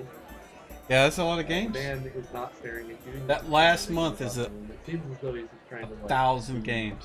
I wonder why he doesn't have a total. un- Because that would be neat to just see how Nonchalant. many was in that nonchalant. span, how many He's trying games not to, like, were stare at you actually guys too had. much, but to be honest, I think it's he's just trying to show how much they jumped up whenever the COVID Sugar thing is started. the only thing that is in here inside the thing that make it. Dolph is Yeah. finally like start moving again, and he's gonna be looking at the guy. He's pretty much gonna say some stuff. You there in the chainmail? You look like someone who has business with us. State it. Okay, he looks over at you and takes another sip from his steaming mug and sets it down, smacks his lips a little bit, and then the door flies open behind all of you, and you see this man. So, have any of you guys that use the 2E roll Bright set, have you red actually robe loaded up the test come channel walking yet? in, and you recognize him immediately. As, well, I'm not talking about you FTU people, i.e. DM Wyvern, Daria, Yes. as you and are the forced to former, use that, but Lathander, FGC and then people. the older gentleman that was giving the speech right before the attack happened, you seem to all recall him being named Father Xanthus. He runs in and he just kind of looks around in a panic and he. as almost DM for whatever Wyvern, the reason, he drink doesn't see you is all actually sitting wine. here as the only patrons I of like this red place. wine. Awesome. I do Yeah, drink and- Guinness as Oh, well, you're all but here. tonight it's red wine. Thank the gods. I saw your And he just your message in beelines right to the Discord. table, and you see I the, lean over to Lilyfuddle and go, I bet you he's Nothing going wrong with to that, Sterno. I do the same thing to the core RPG rules. Load them up, Lilyfuddle just responds with check them out, gibberish. use them if they're good. My character says, okay. Okay, so he heads over and you see the man that was starting to move with the cup. He just kind of he cocks his head back and frowns a little bit, and then takes a Yeah, I drink, recently watching signed the up to whole, this, situation. and it's Father Xanthus hurries over it's and nothing. says, It's just like a wine club, I think I is what wanted to it thank is. you But all for what you did. it's like yesterday. Netflix. You I apologize tell them what you like, what you I don't wasn't like, able and they to kind of get figure out to what you do last like. night. you'll have to and so they forgive can me. send you We stuff tried to based on bring as that. many people I into the I side didn't of start the drinking red cathedral as we wine could, until I during went the on a couple of attack. business meetings with work, I did not want you to and leave town I had one that I really liked. Thank you. I have one of the guys that I work with. I apologize. He's an Italian from the bottom of my heart guy, and he's for kind my of rude behavior. he seems to know his wine really well, and so he kind of got me hooked. So I started looking around, and me and a couple of the people And then signed up. you We've said, kind of been exchanging It's alright. likes and dislikes and figured out what I like. So You're wife welcome. is, likes it too. So It was only I don't drink natural much, for us but to do what we did.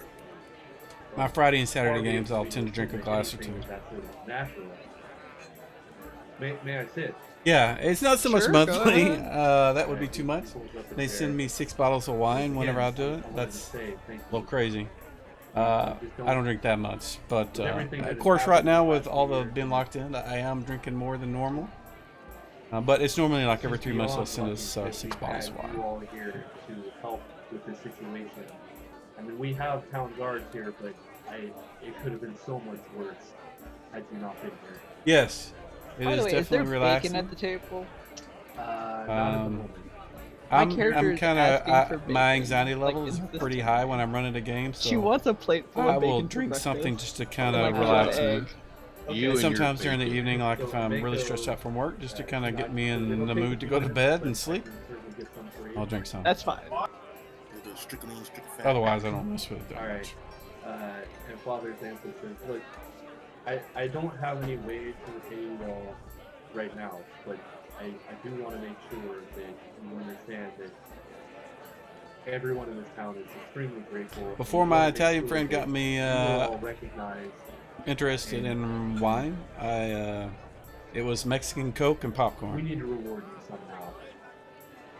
That was kind of And I my apologize evening again thing. that all happened. I know none of you are from Fort Mass, and this is certainly not something that happens all the time. It's unfortunate with the events that have happened in the last few years that something like this would happen on a day that is supposed to be a great celebration. But fortunately, you were all here. And again, I thank you. I'm sorry if I sound like I'm repeating myself, but I'm just eternally grateful that you were all here. Well, speaking of, I guess, repaying us, I am in dire need to protect young Lilyfellow here, but I'm falling apart, as you can see. Do you have any experts or anyone that could get me up to speed so that I can actually start being a good defender to young Lilyfellow here again? He looks over at the construct and he says, Yeah, Mexican Coke, just kind man. of looks shocked because the thing can even speak. I used to. I drank the original Coke before they changed it back in the day, so I kind of understood what the difference was between that and You may New talk Coke, to and then they Saba. went to I know that fructose. she is typically very good. I kind of with, stopped drinking it after they did that until I oddities discovered in, Mexican Coke, in and now my craftsmanship. wife keeps me in stock. And if you can stand a more older gentleman with a little less patience, you may go to the Red Dog Smithy. He may be able to assist with whatever repairs you need. I like the person with oddities. I'm a bit of an oddity. I think I should go there sometime today. Okay. More importantly, though, are any of you injured? And he kind of looks about the group, I not took really care of that, I acknowledging. think. Okay. Yeah, he doesn't seem to really acknowledge the fact that the construct is also a living entity. He says, You're a walking bookshelf. I'm sorry. You don't need healing. well, I apologize again for everything. Please, if you need anything at all, please come to the cathedral. I would love to show you around. Yeah, I drink the. I think it's called especially Perrier. There's for also the two of this you, thing you called are welcome limonades. to come at any time, They're and, slightly, I if say there's lightly anything we sweetened, can but they're do sweetened. to accommodate your worship, we would I be I've more tried than to happy switch to to do so. those. I just I like At my that time, sugar. Lilyfellow kind of walks up to. Like my sugar. Yeah. I can't drink. Father In Xanthus? fact, if you guys know what a she walks up to Whataburger Father is, Xanthus as he's talking, this is my looks tea. him over a little bit, gives him a sniff on the arm, I love sweet tea. and then she stands back, holds up her hand in a standard cleric gesture, and says, Whataburger sweet tea "Shadow is really Cooks, good blessings to you, Father." for me. And the And then light of Lathander be with you, little one. And then she bows and walks away, back towards Thoth. He smiles at this, seems to be rather pleased, and says, "Well, if there's nothing else, I really want to say thank you from the bottom of my heart, and just please, if there's anything, I hope you'll all stay for a little while. I know this has been just a horrendous thing to have happen. The festival, even though it didn't go as well as we planned, we definitely want to make this up to everybody in the city. And also, if you all have any ideas on what we could do to kind of assist with the situation, to bring morale up a little bit, I would certainly welcome your input. I'm working with Mayor Daverin at the moment, and we're trying to resolve the issue. And he looks over at the man in the chainmail standing by the bar, and he says, and of course, the good sheriff here, we would like to make sure that morale is kept high. So we would really appreciate it if you would kind of stick around and maybe show your face about town a little bit. People kind of need something right now. This was supposed to be a great occasion for them, and obviously it didn't quite turn out that way. We would be certainly willing to help compensate for some of the damages to your equipment, or even help supply you with anything that you might need. We don't have a lot of money, but we can help to some degree if that's necessary. Oh, so he's the legendary sheriff. He just takes another sip and kind of slurps it louder than is necessary. Haha. That's the toxic one that his people talk about. He pays you no mind. Father Xanthus stands up and kind of wrinkles out the robes that he's wearing. They are flamboyant, for lack of a better word. They're very red and orange and look rather expensive. I have a question. Yeah, go ahead. It's the next day, right? It is the next day. Have you given us a full night's rest? Because I still see my No, you were spells now. gone. Yeah, you were gone at the moment. Okay. Just go ahead and set whatever spells you want memorized for the day. When you guys are ready, let me know and I will give you the full spell. There we go. I unclicked them. Yeah, I'm just keeping the same spells because my character doesn't know if we're going into fight again, so might as well Sure. just keep what I'm at. Alright, so The if skills there's no check. if there's no objections, I'll go ahead and I'll give the rest now. So if you need I'm another good. one read. Okay, cool. Alright, so that's a done deal then. Your spells are set. Alright, and Father Xanthus, again, he smooths out his robes. Say what? Am I able to do another night's rest to try and repair Thoth?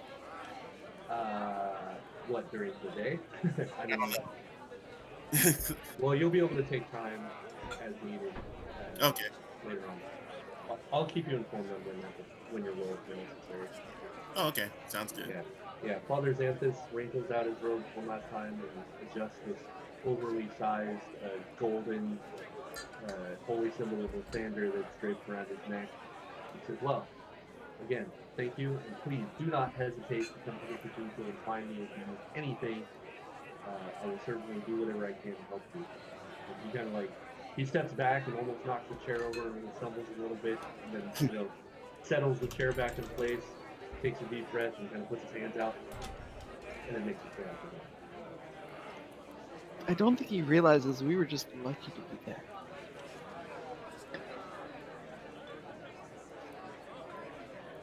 Of course, Timora puts me where the best luck would be. And you hear the jingling of chainmail as the man from the bar makes his way to your table, still holding his cup of hot cider. He does not sit down. He stands about 5 or 6 feet away from the table as he sips his cup, smacks his lips a little bit before speaking. He says, so, now that that's out of the way, I wanted to personally thank you as well for all that you did yesterday. Joe tells me you did a great deed yesterday. Unfortunately, I wasn't there to witness it, but he's a reliable young man and a hard worker, and I believe things that he says. You gonna guess that you're the sheriff? That is correct. I am Haha. Sheriff Baylor Hemlock, in charge of the guard of this town and its overall security. And if you don't mind, what might I ask brings a motley-looking crew like yourselves to our fair city? Motley? I came to play. I was just literally here because I heard that there was going to be a party. I was trying to bring a little bit of luck for my goddess here. And maybe some gambling. Well, if gambling is what you're after, you may want to try the hagfish. Oh, really? There's plenty of that going around in that establishment, but you better shoot up them britches, young lady, because they're going to take your money. Okay. Well then, Sheriff. I would listen to his warning. I did take you for the money you did not have last night. You were drunk and you got extremely lucky. Timor herself must have touched you. Oh. So your goddess is a pervert too. Are you assuming that I'm a pervert? No, I'm just saying she must be a pervert like soon. No. The door swings open once again, and a very well-dressed man steps in, which you all recognize immediately as Aldern Foxglove. As soon as he steps in, you see the demeanor of Sheriff Baylor Hemlock immediately goes from one of inquisitiveness to straight disgust. He I looks like over this at- sheriff. he looks over at the man and he just goes, well, if you all need anything, please come to the garrison and I will be sure to help you, but I think I have things to do. And he just, without another word, makes his way out of the bar.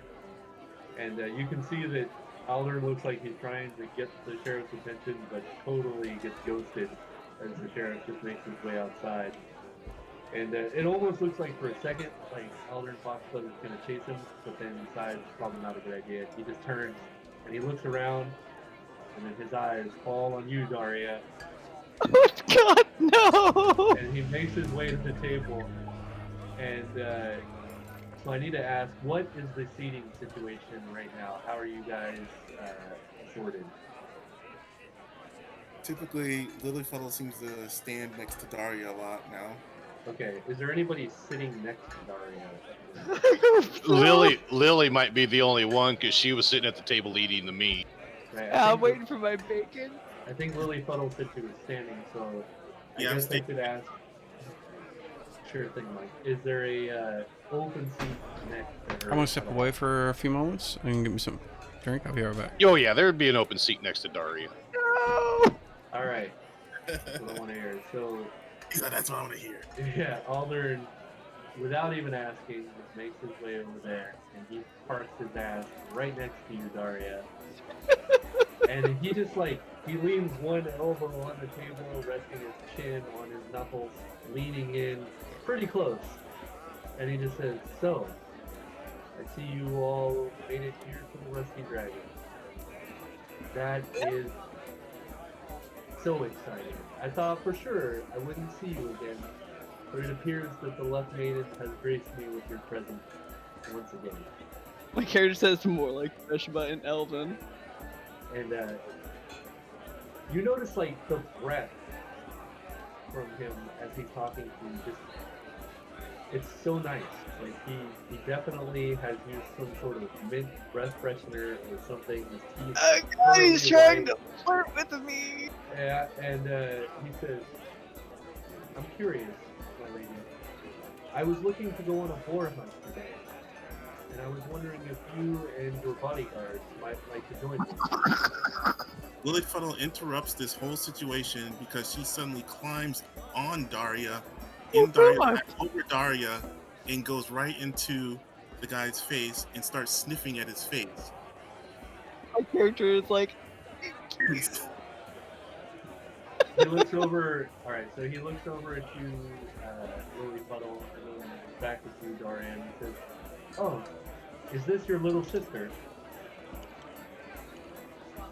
Then Lilyfuddle kind of like, after sniffing and smelling whatever that was in his breath, kind of just backs off like, huh, and then says something, and then kind of and just shakes her head like, ugh, what in the world? That's weird. And then she goes back down and stands next to Daria. Okay. So he looks at you longingly, Daria, as he waits your answer. I guess we can go out and do a boar hunt. Spectacular! I'll tell you what. I have some things I need to take care of here in town. However, there is a stable here in town, and to show my gratitude, as the good lady Ameko here was kind enough to take it upon herself to provide you with rooms and food, even though I had already said that that was something I wanted to do, I still want to make it up to all of you. If it wasn't for you, I would be laying dead in the street next to that poor creature, more than likely. So, if you all head to the stables, I have a gift for all of you, and I should see you there maybe in an hour or so, and we can head off and have a nice afternoon ride on a glorious boar hunt. And he like, Nothing reaches can go out wrong for at a your boar hand. hunt. You know what? Sure, why All not? right. So he takes your hand and kisses your knuckles, and this brings the biggest smile to his face. And he says, "My lady, it is a pleasure, and I hope that we have a glorious hunt."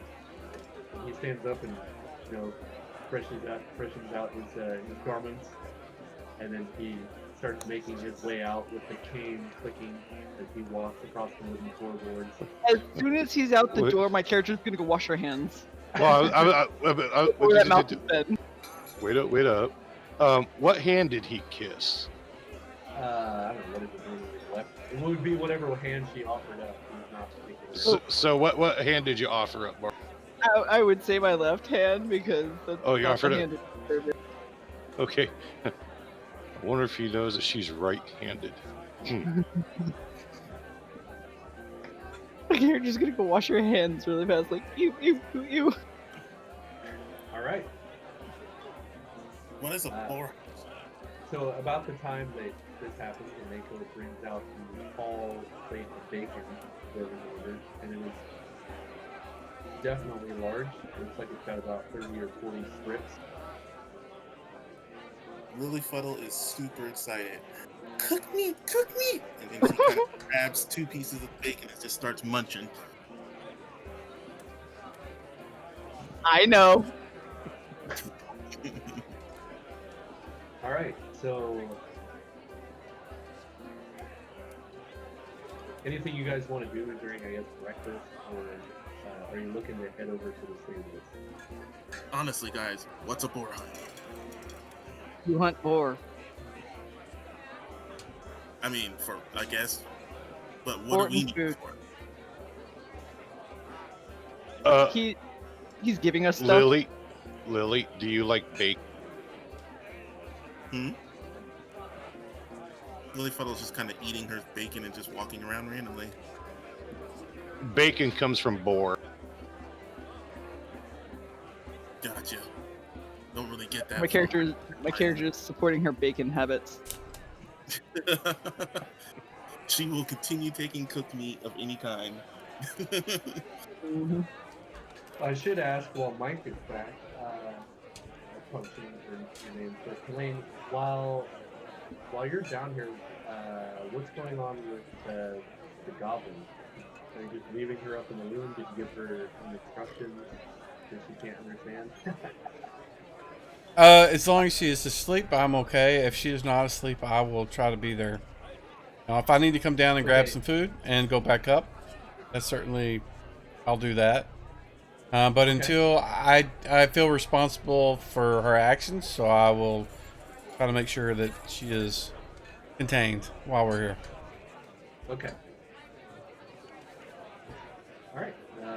So Anyways, we'll say she was asleep because they typically sleep during the day anyway, and she's like forcing herself to sleep. And you notice like when the light was coming through in your room in the morning, she had moved herself under the bed, trying to find the darkest spot in the room. Okay. And I know you were AFK. want to Sorry, see go the Goblin. I need to visit this Saba person. I need to fix myself here. I can't do any sort of work or anything until I'm back in good condition, at least. And Lilyfuddle will constantly go crazy trying to Wow, scare me big all storm throughout blowing the through day right now. until this is resolved. So then Dolph starts to walk out the door. Lilyfuddle notices and then immediately runs behind him and starts to follow him out the door. Hopefully, it doesn't kill my connection tonight.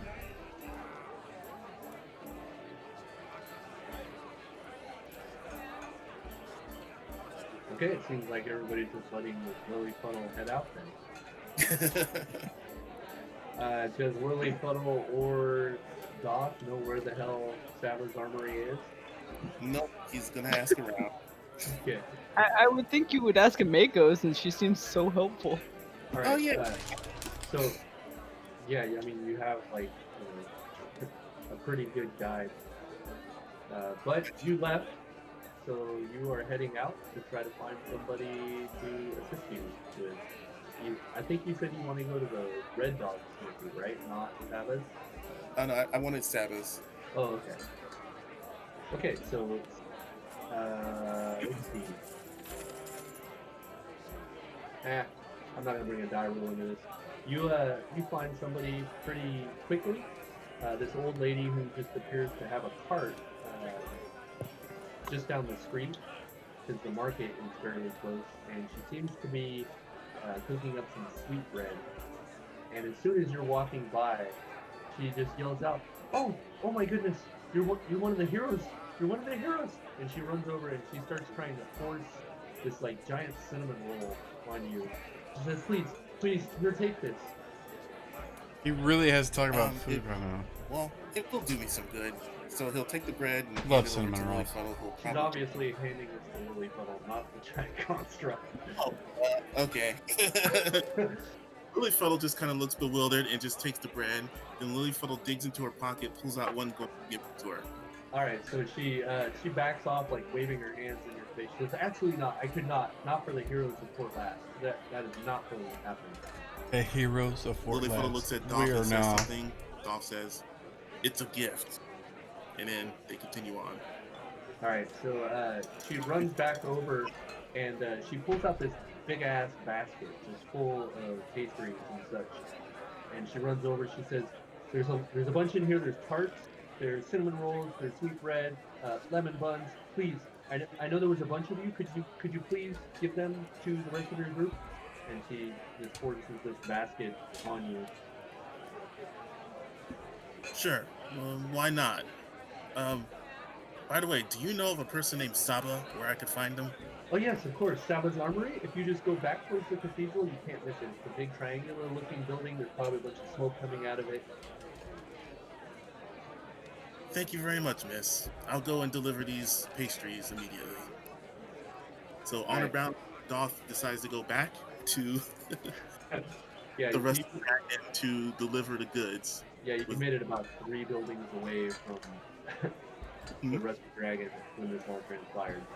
Okay. So you all see Dot and Lilyfuddle come in moments after she had left. I have more gifts for us. Well, I took my share already for Lilyfuddle. So I have some pastries from a sweet old lady that was very thankful for my failure at being able to stay alive on the battlefield. And then Dolph hands over the basket of pastries and puts it on the table in front of everyone.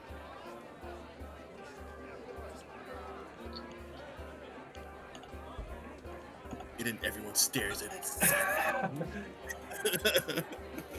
Right? Alright. So you're gonna head to Sopha's then? Yeah. Alright. Alright, so I mean she gives you directions and it's not the worst. It's pretty easy to find as you're making your way through the streets towards the cathedral. You in fact do see this rather large building towards the top of the bluff, and it has an immense amount of smoke coming out of the top of it, just this thick black smoke. And as you're approaching, you can hear the pounding of metal on metal. And the door is wide open. As you're approaching the building, you can feel the heat from inside. It appears that this woman has an indoor forge. It's pretty odd, but seems to be her style. And yeah, you step in, or do you want to? Gonna step in and go right towards her if I see her, or at least stand in the center of the room looking around for her. Okay. Well, she's not hard to find. If you step in, there are a couple racks along the walls. The floor has sawdust and wood chips kind of blanketing it. And you see this woman standing at the other side of the building with this very large forge that has a big ass chimney that goes straight up, obviously, and she's just slamming this hammer down on this anvil and this piece of steel that she's working. She looks pretty frail, but man, she's working this steel like a boss. She looks like she's maybe in her late 20s to mid 30s. She has short cropped black hair, and she has a lot of scars on her arms. But she wears a short sleeve shirt with a big ass leather apron. Appears as though the scars don't seem to matter to her. She's like showing them off. Excuse me, miss? And she just keeps slamming the hammer down, but she does answer you. She says, yes. What can I do for you? I need repairs.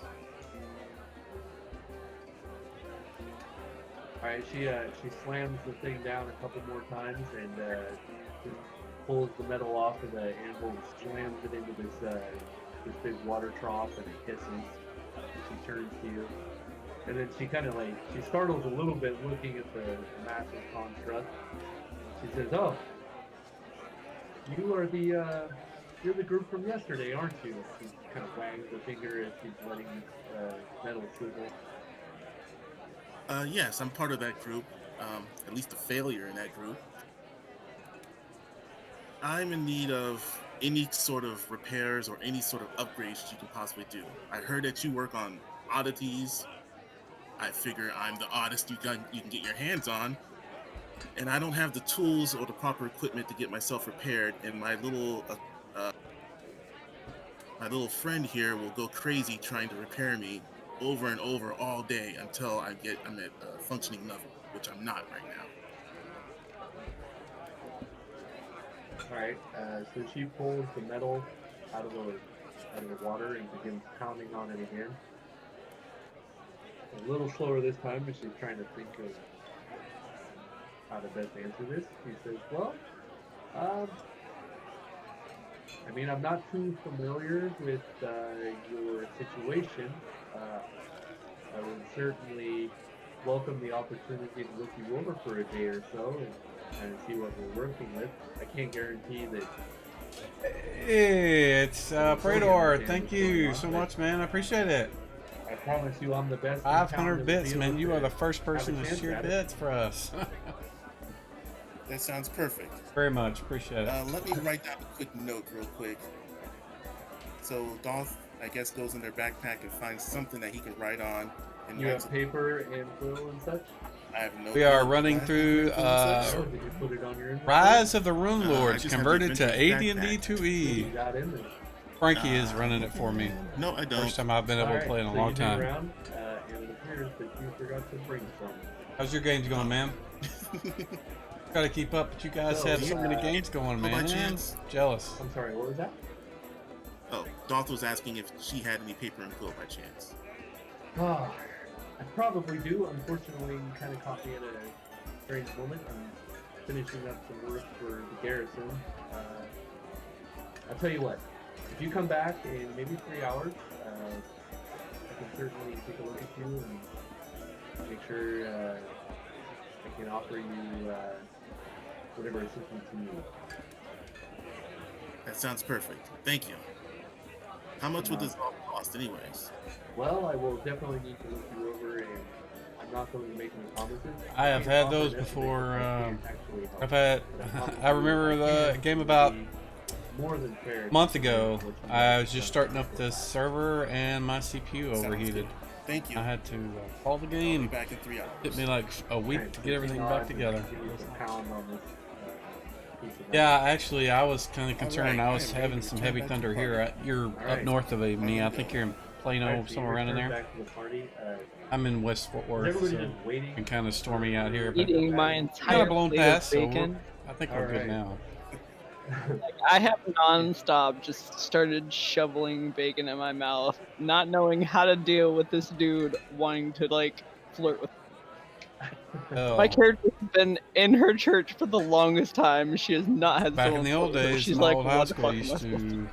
Right. And I want to say we will played like, football against Coppell, but I could be wrong. I remember I was in marching band. I wasn't in football, but we would go up there for either a competition or Yeah, that's all to see football in her. games. I don't know, intimacy something. and romance and whatnot. Lucky is getting lucky. I know. Yeah. My character's sure. been in the church too long. Okay, like marriage is not like a mandatory thing or whatever. That being said, you all see Lily Fuddle make her way back to the tavern after about we'll say about 20 minutes or so. And you Yeah, see Lily Fuddle, you see that Daria is just finishing up this massive amount of bacon, which the party just seems to be watching her eat. Lily Fuddle will definitely run up and grab another piece of bacon. There's any left. Somebody has a bacon Daria, obsession. You're, like, picking up the last piece of I mean, who bacon, wouldn't, though? and Really? Lily Fuddle just snatches it right out of your hand. That's fine. Lily Fuddle gave me a gold piece. I'll let her take the last piece of bacon. She munches away happily. Everyone, can you guys take Lily Fuddle with you to this boar hunt thing? I'm going to be here decommissioned for a while. Alright. I'll make sure she doesn't get in too much trouble. Okay, I've already spoken to her on the way here. I think she's gonna be very, I don't know, followy. Wait, Yeah, Lily Fuddle can understand me though, right? barely, maybe. I've been trying to figure it out myself. She's just basic, but she does understand common. I mean, I talk to her in common all the time. I get That's her what matters. As long as she can understand what I'm saying, like, stop, there's somebody that's gonna kill us. Yes, just make sure you really say her name and make sure she notices you saying her name, and then she'll start really paying attention to you. But if you just say something, I don't know, she's just gonna be spacey and she'll just do her thing. She seems to be pretty good with just staying near me, which is fine with me. I thank you. I'm going to be at Saba's place. And then Dolph takes off out of the room and goes back to Saba's place and sits somewhere in the corner of her shop. I have now adopted Lily Fuddle as my child. All right, so are you guys gonna honor the promise for the boar hunt event? Oh yeah. If he's giving me free stuff, I will be nice, but my character will not know how to handle his flirting. All right, so do any of you know where the stables are? No. Rhetorical question. I know none of you know where the hell it is. Character will probably ask the lady that All right, runs so the inn. Ameko? Yeah. Ameko says yes. So it pains me to watch you all be subjected to that individual from Neverwinter. If you just go down the street here, you'll be looking for the Goblin Squash Stables. It's run by Davern Haas. He can be a little bit crass, but he's a good man. All right, I'll go. All right. Yep. All right, so you guys make your way to the Goblin Squash stables. It is certainly not hard to find. Other than that. Follow the smell of cow dung. Oh, it's not far at all. You guys Or are stomach, I here, should so say. it's probably going to be... There it is. Okay. You know, I would like to show you guys the pins, but if I do that, you'll see the notes, so I can't. So the Goblin Squash stables is literally next door to the Rusty Dragon. So Mako kind of tells you this with a chuckle. So yeah, literally just walk out the front door, make a right, you'll see the stables. All right. All right, so you guys step out, and sure enough, there are some stables there. There are quite a few horses out in the stables. There's a large building in the front of the penned area.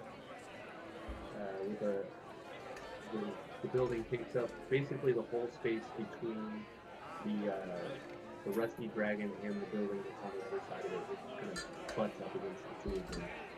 Apparently, he keeps going AFK. Okay, there we go. But- I got it figured out. There you go. Oh. Yeah. So Okay. the door is closed. So what do you guys do? I'm gonna walk up and I'll start. As I walk up, I'm gonna start going. Proprietor, where's the proprietor of this? Like without opening the door or what? My character, if he does this without opening the door, will think she's stupid for failing to gamble with this guy. And so all I heard was just a voice. Or... I mean, are you going inside?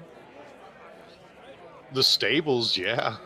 Oh, okay. So you're just wandering. Okay, so you go through like the small gap between the buildings and kind of step over the fence and start wandering the stables. You know, yelling out to the proprietor. You don't get an answer. The rest of you are standing out in front of the building. What would you like to do?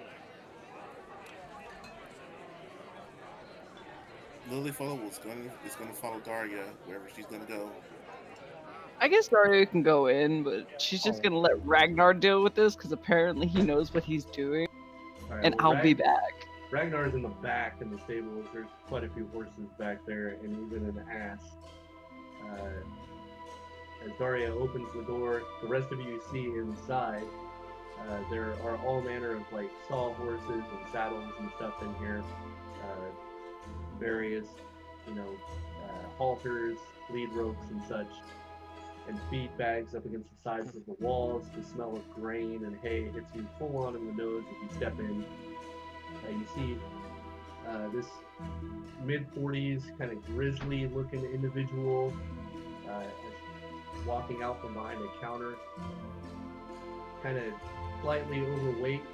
You see that along the walls in this building, nailed to 3 different rafters, are what appear to be ears, and it looks as though they have been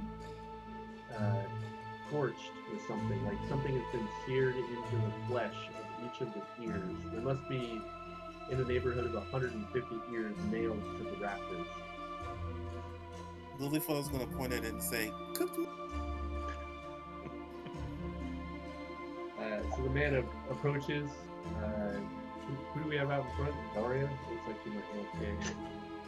So he just approaches the group, I guess, and he says,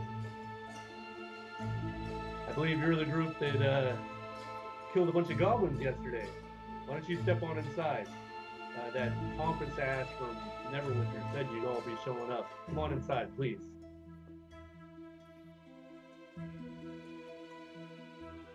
I gather nobody respects this man at all. Are you talking about Aldern? I mean, Yes. Mr. he's Neverwinter. it's not so much that we hate nobles here or those individuals from Neverwinter. Lords know we get plenty of them, but something about that man, he just really likes to flaunt his wealth, and it just let's just say there's a lot of good people here, and a little bit of Well, devotion we're out. goes a long way here. But anyway, he paid good money, and I mean, I'm not one to turn away money, so welcome to my stables. He said you all get to pick out whatever horse you want and any gear that you need to outfit the horse, and he left quite the deposit, so I'm pretty sure he's gonna pay. That being said, you're all welcome to come out to the stables and pick out whatever steed you think you need. I believe he said you're all going on a boar hunt today or some nonsense. Way ahead of the group. Yes. All right. Well, he leads you all towards the back door, and he kind of pauses as he opens the door, seeing this very large man standing there walking around. Says, "Oh, can I help you, sir?" Yes, that foppish fellow, all dirt box butt or something like that, said that Yes, you I had believe gifts you have for it us. correct. He said there were gifts here waiting for us, and I came to see what they were. He looks back at the group. I assume this large man is with all of you. I have no idea who that guy is. Oh, I should ask. You did not bring the goblin with you. No, she is with me, but I've got her kind of wrapped up in the my cloak. It's kind of like pulled over her hood, and I'm like Daria is doing with the leaf huddle, kind of holding her hand. I'm, since her hands are tied together, I kind of like basically just hold the rope between her hands, but kind of make it look like I'm holding her hand. But keeping her cover up so it looks like a little short person. Yep, I need you to make the dexterity check for me, please. Do you need it in the tower or out in the open? Nope, you can do it out in the open. Alright.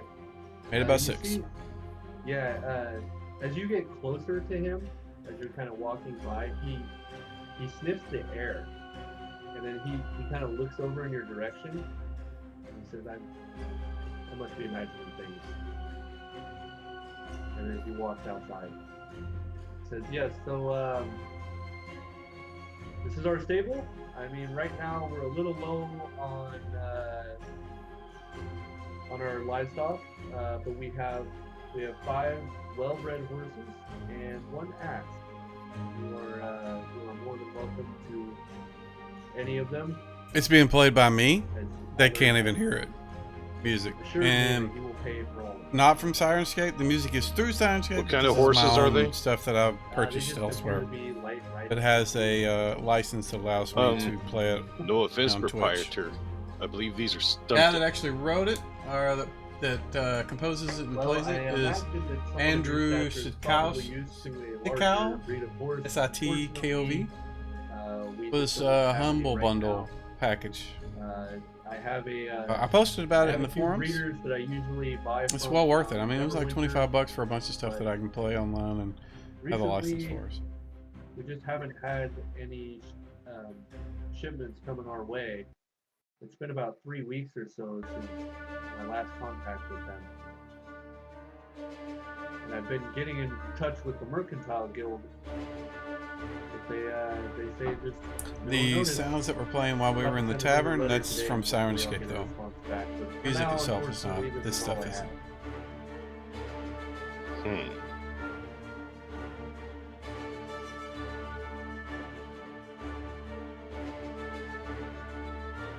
How many do you have in your group? There are 5 of you.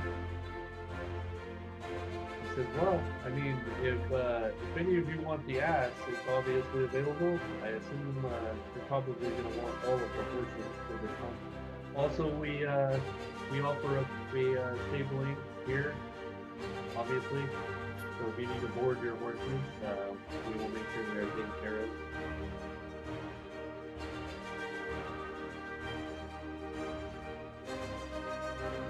Delane would definitely prefer a horse to an ass. Okay. And in fact, he will kind of question the stableman, and kind of which one would you recommend for someone that's carrying that's with has 2 riders, and he kind of indicates the little short person next to him. How close do you get to him? Not very. I mean, I gather from his sniffing that he's kind of suspicious, so I'm going to take that as a hint to not get near him. Okay. All right. He kind of cocks his head a little bit, raises an eyebrow as he looks at you, and he says, "I assume you're a child and you are going to ride with the horse?" He doesn't answer. He just kind of, curtly nods, politely, and, doesn't answer. Okay. He says, "Well, I mean, to be honest, all of these horses are about the same in their value, and I'm sorry. What is that you have in those bandages or wrapped up there? I have to ask." It's someone that we need information from. All right, you see him walking closer at this point. He's going to hold up his hand and say, you need to, keep your distance. Something doesn't smell right here. And you see him, he has a kind of a long leather, almost like duster, and he starts to move it to the side, and you see this pretty wicked looking flay knife at his side. Tulane will put the, kind of move her behind him, and he will put his hand towards his, his hilt or his blade. I don't know, pommel, I guess is the word I'm looking for. Yeah. But he says, "Friend, I have no wish to fight you. We are taking this person for."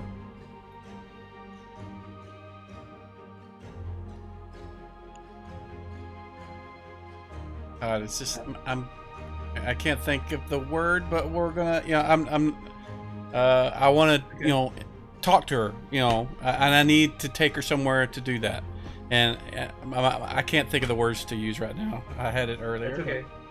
That's fine. He kind of backs off a little bit, and he definitely looks a little agitated at the moment. He says, "I'll tell you what. Given what you all did yesterday, I'm not going to ask any questions. But I would prefer if you all just take your horses and go for the moment." No, he said, and he adds, he says, "They are a prisoner. They will not escape me." And that's, he kind of makes it very, ominous, that word, he won't leave. All right, he turns, and without saying another word, he heads back into the building. And awkwardly, you all stand there kind of in the stables, not really sure what to do, as the transaction isn't really complete. And a few moments later, a middle-aged woman steps out with black hair with gray streaks in it. And she looks out over your group. She says, "My husband says that he wants me to help you all finish outfitting your horses. So, if you all wouldn't mind coming inside, I'll get you your saddles and your halters, and we can get you all out of here." Sounds good. All right. So as you step inside, just kind of instinctively, you look over at the rafters again, and you notice that the bits of meat basically hanging from the rafters are in fact ears that look very much like those of goblin ears, and you notice that there are words inscribed on the flesh of all of the ears. I figured that's what they were. Yep, and she walks over and she starts grabbing like halters and horse blankets and saddlebags, the whole shebang. Like, she is really outfitting each horse. Quite the haul for each of you. Let me just ask: does anybody want the ass, or are you just taking 5 horses?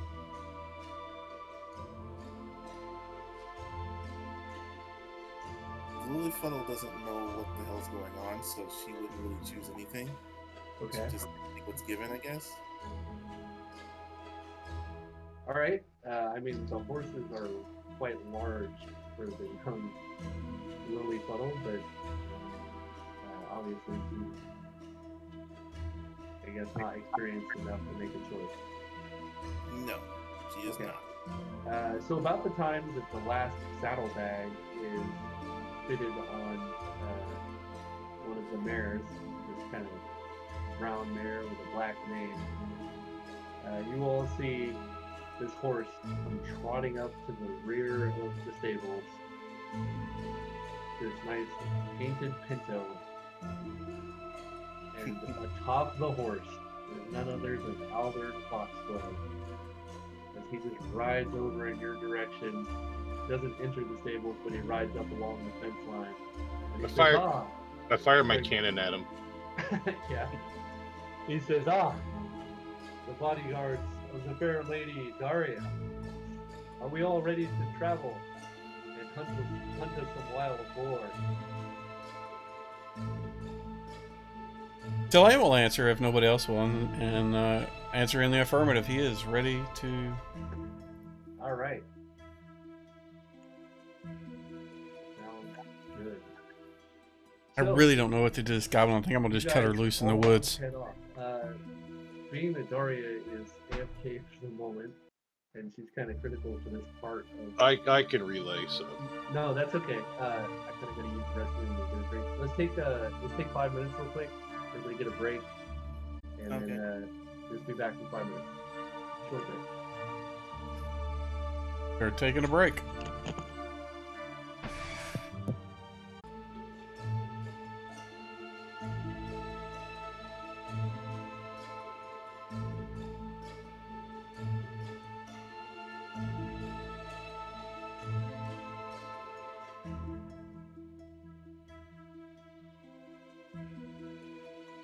Father, if anybody could have made it to Evermeet, that would have been the man. He was one hell of a. I am so sorry, guys. Me being the idiot that I am, I did not turn the sound back on once we came back. All right, so Apologies. he, after that, he moves on over to you. Been back for about 10 minutes and Ragnar, totally missed well, my awesome RP in and this. we have here a giant man of the north, I would presume, judging by the Heard fur myself say that. I'm not gonna say and that. pythons you call arms. What can you tell me about yourself? What do you want to know? I guess just the basics. What brings you down to Neverwinter? I mean, it's not super rare that we see individuals from the spine of the world make it down here, but judging by your appearance and if you'll excuse my my phrasing here, lack of civilized etiquette. What makes you want to come down here and talk to the people of the lowlands? I come at the behest of Glaciomachus. I am not familiar with the name. Dragon Lord of the North. Ah, sounds important. And He said that I would find my destiny down here. Something about I would crush the rich and foppish under my blade and take their riches and women for myself. I'm down here to see if he's correct. You see him kind of turn his head and he rides a little closer to Arya. And he says, and I saved the best. Oh, wait. What is this? And he looks over at you, Lilyfuddle. I forgot about your sister. I don't believe I caught your name.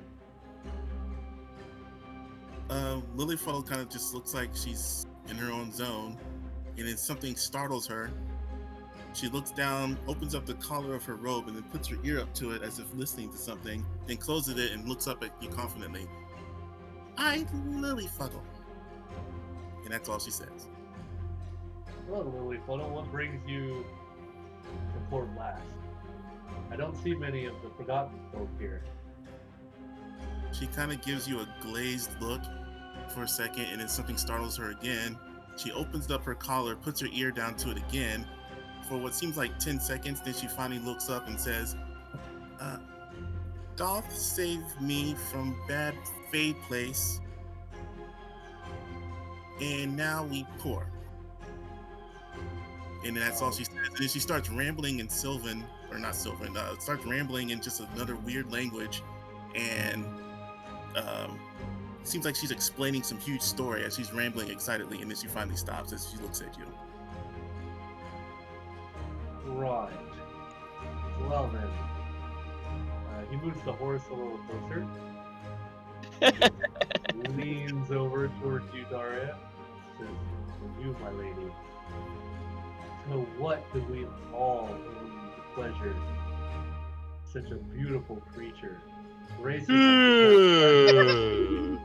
and expert leadership skill. Not to mention the fact that Timora herself has decided to bestow upon her the greatest gift of luck."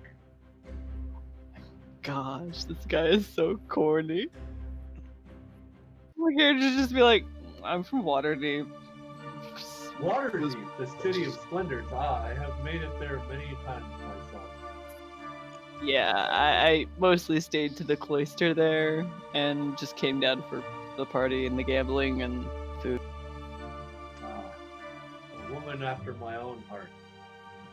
Well, let's hope that Lady Luck is with us still today, and that we find a war. Lilyfellow And you- interrupts in common. No. Roken will say, I think we already found one. Oh my god. Roken, do you have hunting by chance? Yes, I do. Can you make a hunting check for me, please?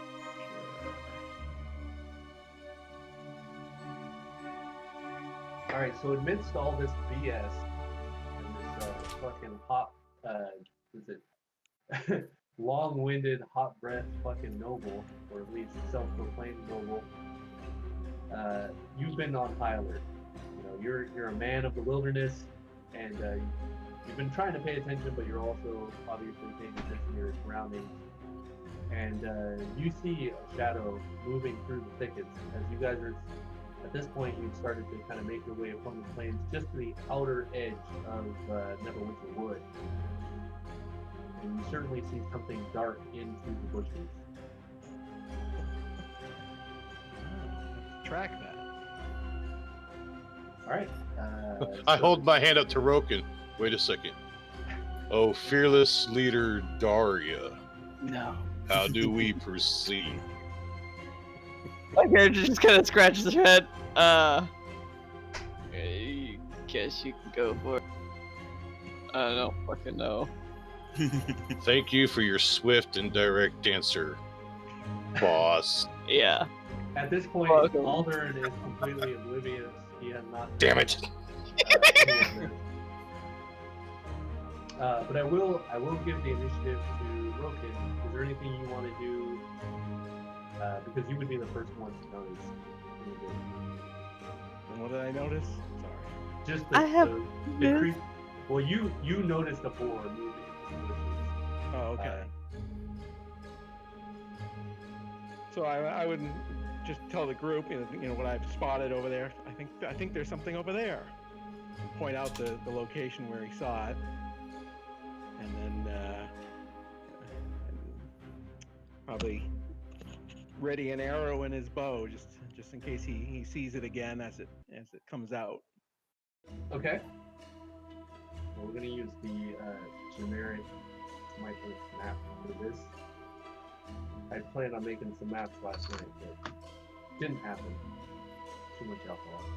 So What? I know, right? I want your fancy maps, man. You're supposed to be the Dungeon Draft King right now. I'm getting better at it, but they will certainly be coming for the. There's a lot of maps on here, like these small encounters that are finished, and I will definitely make a bunch of them. But for now, you guys get this. It's not the worst, but I think I can do better. All right.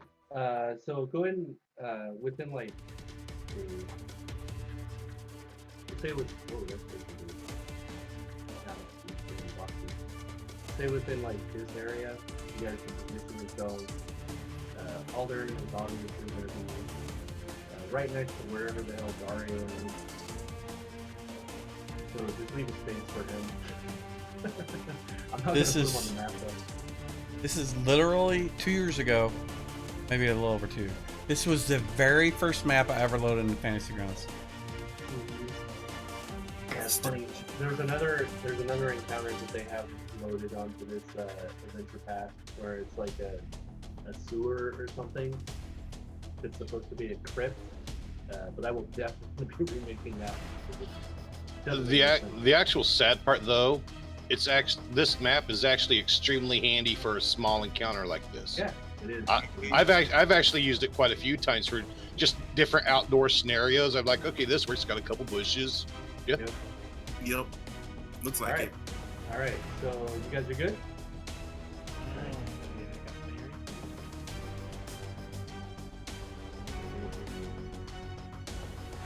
Move this.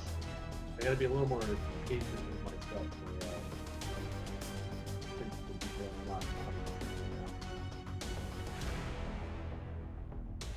Okay, so look at that. There's Alder. In his glory. Oh, he was pretty close to where he should have been, which is good. I do not see him on the map. There he is. Right next to my character, of course. There he There's is. gonna be one of those squares right next to her. Yep, there he is. In all of his glory. You guys want a picture of him? You want to see him? No. Oh, I don't. No. I'm gonna picture him as Kefka from Final Fantasy VI. Seems appropriate. I feel like I don't give you guys enough visuals. Actually, I'm picturing Gaston. That's exactly who I am, except it's a very skinny version. There you go. No muscle at all. This is the man of the hour. His ego is making up for the lack of muscle right now. He doesn't look that bad of a guy. Just the Just screaming. just a well-dressed noble, and typical guy, typical noble. Just he's proud of his. That doesn't care about animals. Yeah, he's proud of his wealth. Okay, he doesn't really give a shit about people, especially if they're not his. You have to have an ego to wear pants like that.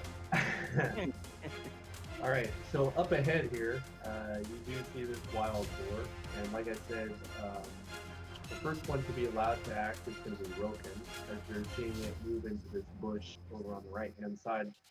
And you said you're alerting the group. Is there anything else you want to do? No, I mean he'd probably get an arrow out, but he's not gonna take a shot. He'd probably let the other people do it because this is kind of his old hat for him. So he's not all that excited to be hunting. Okay. For no reason. So. All right, then in that case, why doesn't everybody go ahead and roll initiative?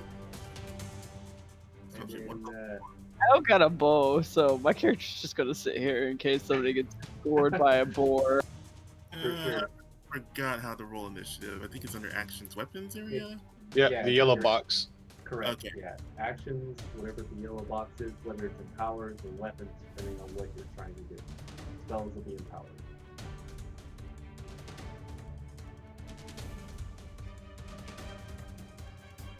Whoa. Wait, where's the regular move one? Oh, there it is. Jeez. Yeah, it's stuff by turn and whatever. So Daria, you're not gonna do anything. You're just chilling. Yeah, I'm just gonna chill because I don't got a bow or anything, so and I'm not good with them. Not a problem. So let's skip over a couple of you here. Tulane, you are up first. So Tulane is going to slide off his horse, take the goblin with him, all in one fluid movement, and slice her bonds, and just kind of point to the woods and say "Gothic, go," and just kind of point off that direction while he's looking off in the direction that Ragnar or Roken is indicating. Okay. That's all he's doing. All right. She listens. She looks at you with these doe eyes one last time, and you all see this goblin sprint off into the woods. Aldern kind of looks over and gasps a little bit at the side of this. He had no idea that you had a fucking goblin bundled up in rags. And he still seems to be oblivious to the fact that a few, you know, I don't know, 50 feet or so away, there's a boar available. All right, so Lily Fuddle, what do you want to do? Just move to the other side of Daria. Or you know what? Let me change this because this is my last change. I forgot.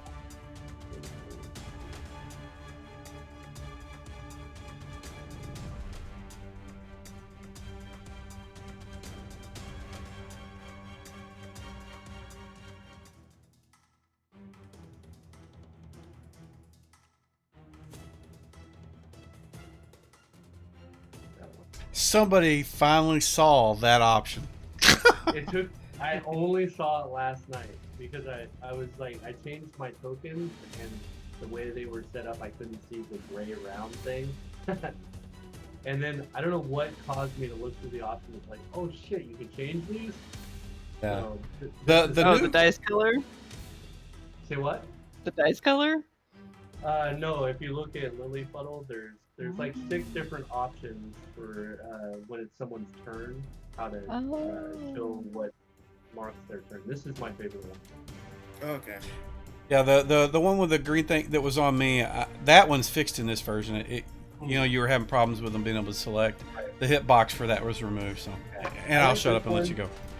That's fine. I like this one because it's very obvious. There's a lot going on with it. All right, so you move over here, and I'm sorry, I was a little incoherent. Anything else you want to do? And I'm just gonna stare inquisitively at this whole situation, kind of like Daria a little bit. Okay, so you see that somewhere up there, quite a few feet ahead, there is this very large boar that's rooting around and seems to be moving its way towards the bush. And then, it just goes ahead and it just steps into the bush there. Ragnar, what do you want to do? I'm going to dismount. Okay.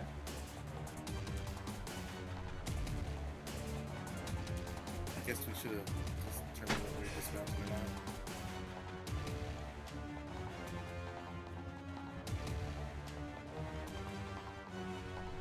I'm going to get to there and draw my blade.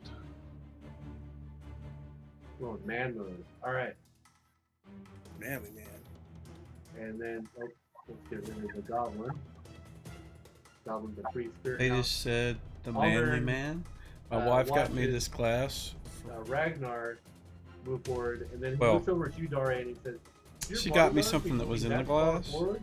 I worry. A bouquet You know what? of beef jerky I have- flowers.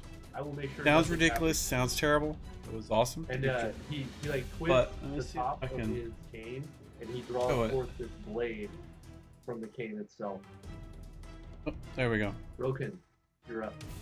Hopefully that's not So backwards basically, on the he's just stream. going It's, to it's a kinda manly keep an eye man. on the boar. He's What they not, just said. not going to take a That's the shot company that at made it, the but beef just kinda jerky keep flowers. tracking it so that if somebody does want to. So if you're a woman, kinda you would lose like to his give sight your of it, that husband can- something he can would point probably out. like Yeah, next it Father's is Day certainly, as soon as or it stepped into this very birthday, large not bush, Father's Day. has disappeared. The manly man has beef. They're not a sponsor. They should be. Did you want to move at all, or No, you just stay right there. It's good. okay? Everybody, go ahead and roll initiative again.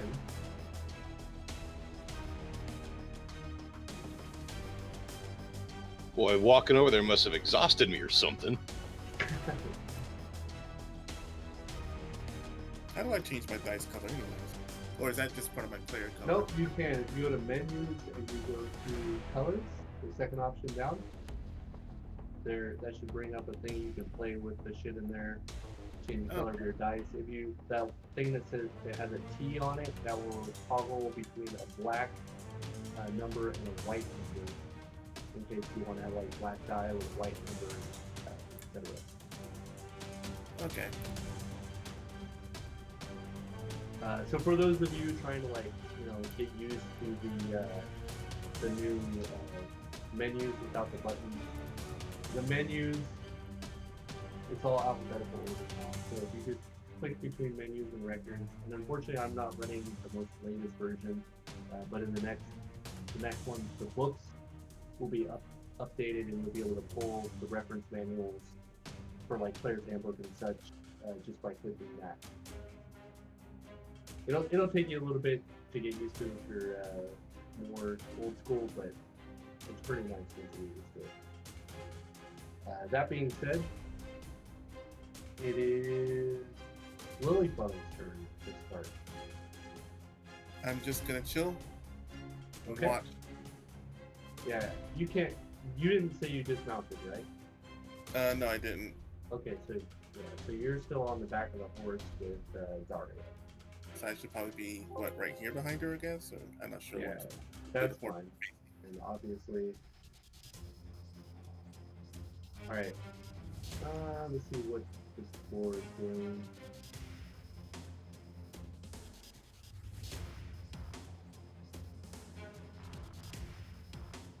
All right. So you see the boar. It steps out from the bush, and it's rooting around, and then it looks over at you, Ragnar, and it squeals and looks like it's about to bolt. What would Dario do during all of this? Oh, she didn't roll anything. Now we're going to assume that Daria is just also chilling, dealing with Aldern. So next up is Elaine. What are you going to do? Well, I was going to try to see, scale was. Are these 5 foot or 10 foot? I can't tell. I'll try to measure and it doesn't show anything. Oh, you know what? It should say 10. Let me fix that. They should be 5 foot squares. Let me fix that because it's not my map. I didn't. There you go. So they are 5 foot squares. There you go. So our goal is to get aboard to impress this Foxglove fella, yeah? That seems to be the goal, yes.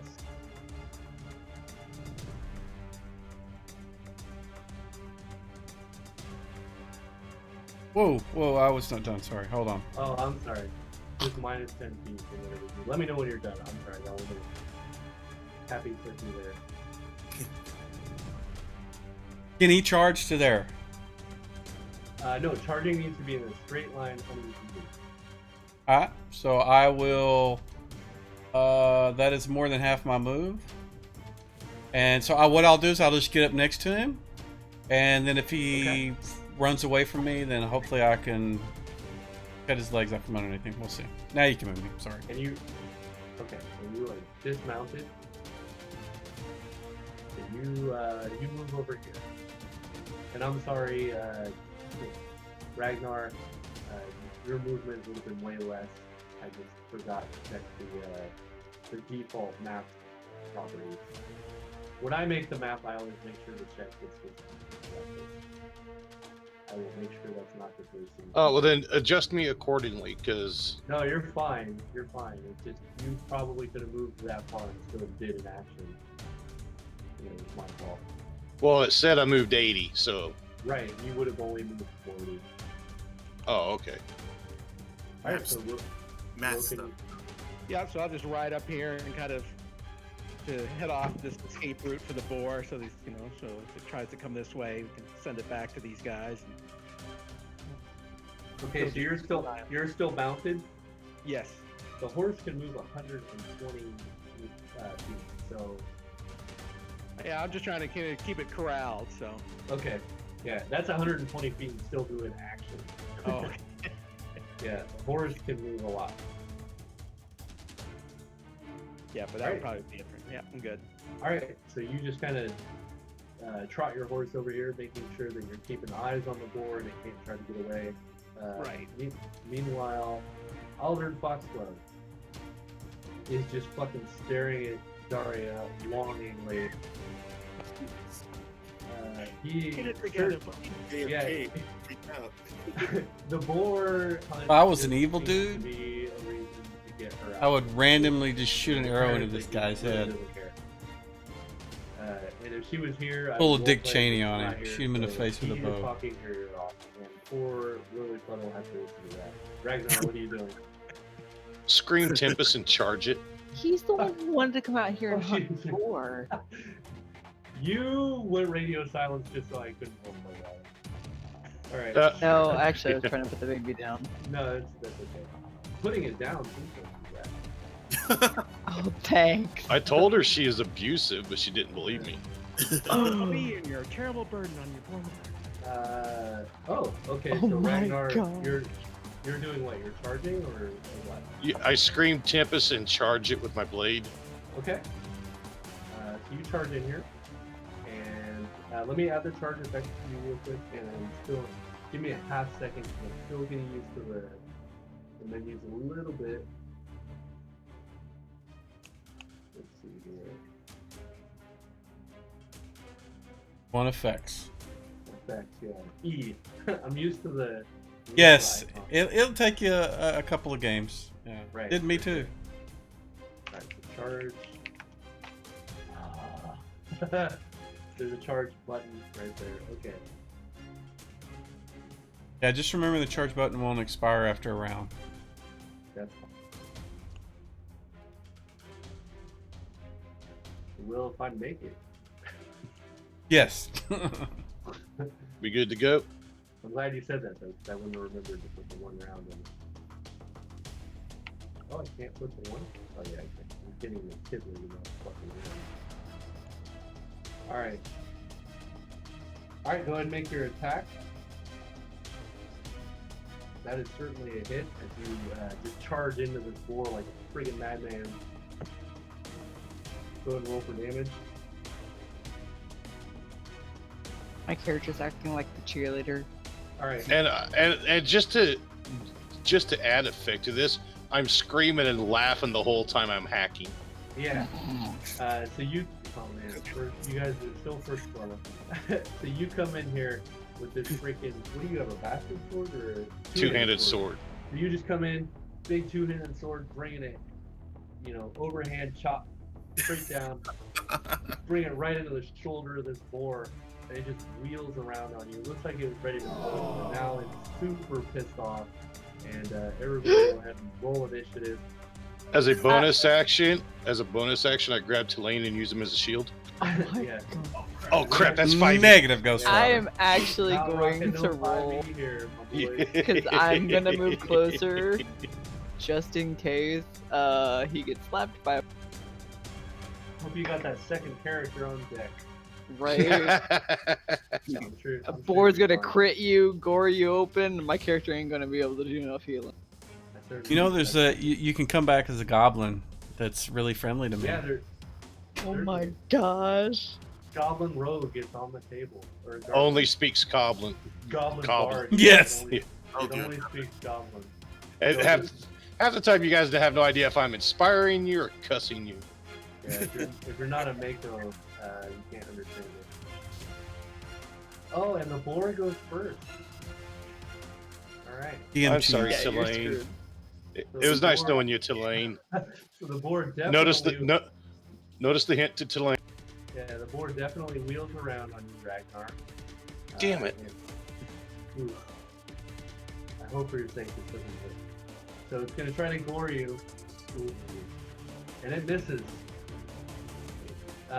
You immediately realize the folly of your actions as this thing, you thought you were going to kill it, and it just turns around, it just wheels and rips at you, and you see the size of these 12-inch tusks. And Tulane, what do you want to do? Hacking feet, yo. I'm going to attempt to finish off what my friend did not. All right. Damn, That looks like a hit. that is a hit. Go and roll for damage. Like It's medium, or is it? It's not large. Is it? Yeah, it's no, it's not large. It's a medium creature. Oof. God damn it. All right, so That was a nice hit, nice. Tulane. Right, yeah. Tulane just Pretty. brings his longsword straight down between the shoulder blades, severing the spinal cord, and the board just drops. Clean kill. And Aldern immediately rides over, and he brandishes this longsword, or the short sword, excuse me, he hops off of his horse and stabs the beast in the side of the head. Oh, And then okay. he steps on the top of the beast on his Wait a side. second. Wait a second. On his way over, I want to have already done something before he got here, though. Okay. No. Tulane is going to step back and say, "Your kill, my lord." He's just playing it up, man. But before he gets here, I want to make sure I rip those 2 tusks out and cut out its heart real quick. All right. So I mean, he's on a horse still, but so here's what we'll do. Give me a Ben Bar's lip gauge check as you're trying to rip the tusks out of this beast's face. Meanwhile, Aldern is riding towards the creature. Their tusks are in there, part of its skull. They're pretty tough. Like, you're just kind of jerking the animal around, like putting your foot on its forehead, trying to like get the tusks off. But the bone doesn't seem to want to give. And Aldern, like, you're not even paying attention. You just see this short sword kind of come out of nowhere and it stabs it right in the temple. And then Aldern steps on the top of the beast and raises the short sword in the air and says, "It is dead! I have vanquished the beast." I'll look at Tulane in all seriousness. Can I kill him now? I'm just sitting here picturing this big old 6-foot-something dude, that's like kind of half drunken, just yanking on this half dead boar. I know, and he goes to stab it and steps on it while I'm trying to yank on it here.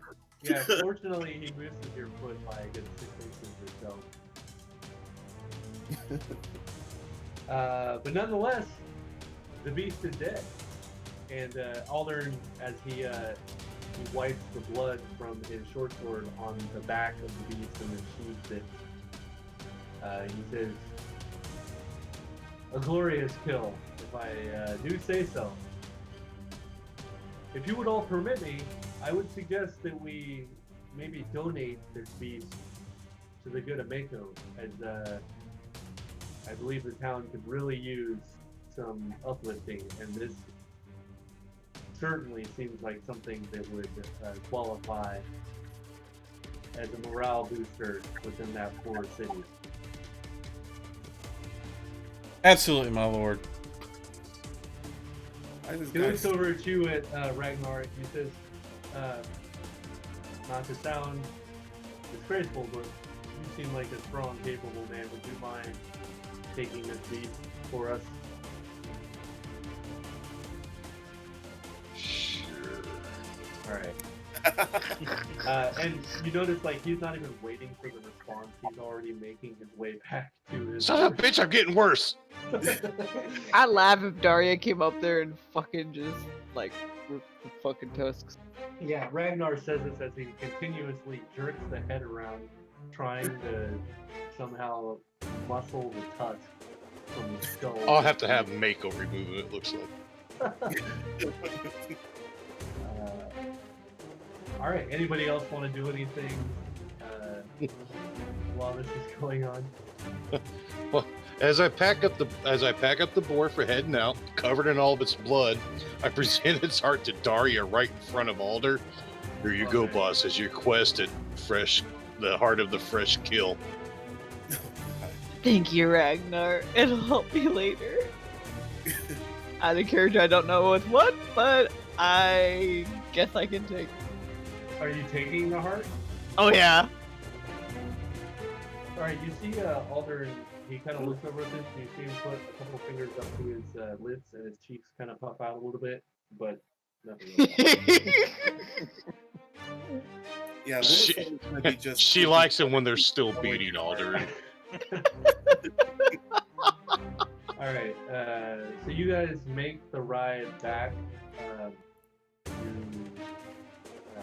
Fort Last, and Aldrin, he's a little more subdued. You're not sure if he's miraculously run out of things to talk about, or if he's just kind of quiet, or maybe the adrenaline wore off. But for whatever reason, he seems to be a little quieter as the evening approaches. And it's about a 3.5 hour ride back. So you guys have been away for about 7.5 to 8 hours now on the Fort. As you ride into the northern gate of Fort Last, this there's people kind of milling about in the streets, mostly the Fort Last guards. There's not a whole lot of civilians on this portion of town, but there's a few. Are you guys looking to do anything as you ride into the town, or are you looking to go straight to the stables? I would Oh, like I'll to drop leave the I'll drop the horses at pig. stables. Sorry, No, you're good. Go.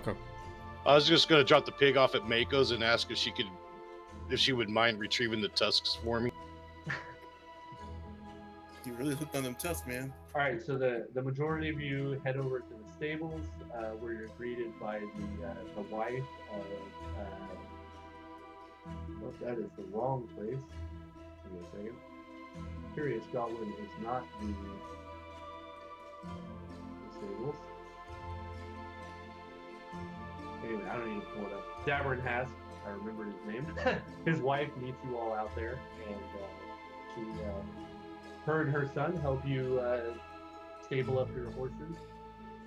And apparently, Aldern Foxglove has already booked the stables for you. So for the next 10 days, you have free board for your new mount. Yay! Yeah. So that includes any fees that they will need. And let's get you, Ragnar, as you make your way to Mako and you dismount, just manhandling this boar over your shoulders. Go ahead and, just for shits and giggles, make a strength check for me. Oh my gosh. You Ben always bars need to roll a lift, 20. Ben bars lift gates or Yeah. straight. I mean, it is in the neighborhood of a couple hundred pounds, so not that you can't carry that, but it's for comedic effect. Yeah, so you're easily able to carry this board. It's just blood. Shit. It's like caked all over you from when you lifted it up earlier, Sure, I can carry it, but I can't rip out a damn tooth. right? And you also cut open its chest Oh, to oh. pull out its heart. So quite the hole in its chest cavity. And you just barge into the door. And fortunately, it's like dusk right now, so there's only a few patrons in the bar. But as you walk in, just kind of trailing blood onto the floor, Ameko just looks across and sees you, and she says, "What, by gods, is that?" A boar. I certainly see that, but why are you dragging it into my tavern? Alderin told me to do it. He said it was fine. He said you would be appreciative for its existence. I mean, that may be, but she comes out from behind the bar and starts walking towards you. She says, well, I have to say, it's not sanitary for you to have that in your room. So I'm going to have to ask that you leave that outside or somewhere else. It wasn't going to my room. It was going to go to your kitchen. I am not that lonely of a barbarian. She looks it over. She says, "Well, I certainly wouldn't be opposed to cooking that up for your group, but I would have appreciated a little notice prior to bringing that in here."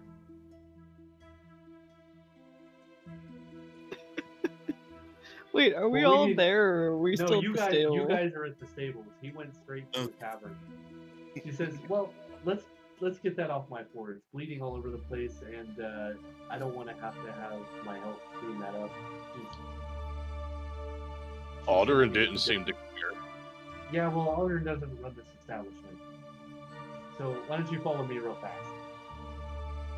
Okay. All right, so she leads you into the back. And the rest of you, you finish up tying up your horses, and this strapping young lad expertly ties them up and gets them, takes the bridles off of them and de-saddles them and starts giving them food. And the horses look thoroughly exhausted as they have not had any water all day. But he manages to recognize this and takes care of them. And what do you all do? You headed straight back to the tavern, or is there something else you want to do? I gotta go clean up. My hands are all bloody, Yeah. and I gotta go figure out what the fuck to do with this heart. Ooh, maybe make open cookies. Oh, you did take the heart. Did you put it in a bag, or what? You just holding it? No, I would think that I would like wrap it up in like Eat it raw. freaking. Yeah, right. Oh my god, a Trade hand it to handkerchief Lily or Puddle something. for gold. She will take it for a gold. I swear. You cooked it. Okay. She is scared of the bloody heart, so she's like avoiding that. She's trying to stay as close to you as possible, but she is not. I would pay you 3 gold to scarf every bit of it in front of Alderaan and do stuff like yum yum in front of him as you do Wait, it. you said I'll give 3 you 3 gold? Would that be a con check? Yeah, we don't. Crazy. I got a 15 con. I might be able to do it. I'm supposed to be the loony one in the group here. hey, I'm broke. Interesting. I noticed that when I was looking at the hit points for Doc, it said that he had 1 hit point. Mm-hmm. I think that's what we do. Oh, because it's only swing for the match. Alright. Alright. Okay. Because the wounds box is gone, and because we had an update in the rule set, it reverted. It's weird. Okay. It's fixed. Okay. Alright. You were So, telling me some bad news, weren't you? alright, so in the meantime, while this was going on, while you guys were out for like the whole day, Doth was getting repaired. And it seems as though Sava has decided that the experience of working on him benefited her more than the payment that she would normally charge. She just seemed to be genuinely interested in working on him, at least for this time. So she, in one day, has repaired all of his issues. Wow. And when your party makes it back to the Rusty Dragon, you find Doth standing out there waiting for you. Obviously, Ragnar didn't give one shit, just walked right by him. But obviously, Lily Fuddle would care to some degree. You see that he's patched up pretty well, even better, maybe not better, but at least comparable to what you would have been able to do. All right. Lilyfoot was super excited. She runs up to Doth, like, jumps on him and climbs all over him like an animal, looking at all the different parts that were repaired. Like, pretty much like doing a weird inspection, animal-like, just kind of like crawling all over him and scampering around. And he's pretty much like, just settle down, just settle down. It was all done for free, too. Okay. All right, yeah, he's obviously equally as excited to be repaired. Yes. And your group makes it inside. Aldern apparently has not joined you. You're not sure when it happened, but he's just kind of slinked off at some point. He just saw, like, the woman of his dreams, like, just casually grab a boar heart. As Awesome. long as it keeps him from hardcore flirting with my character, she's fine. I don't care if he's flirting. I'm just tired of hearing his. You know, he's really rich, right? Right? Really. Yeah, but he's rich. also a huge coward, so I have the feeling if there was a goblin attack, he would sacrifice me for See, himself. You can change him. You got this. No. Demora's with you. You can do anything. You're funny. I mean, he's not a bad-looking guy. You just got to get. It don't matter. I honestly think he would sacrifice me to save his own ass. All right. So you're not down with the Cravens. I get it. All right. So the rest of you make it into the tavern.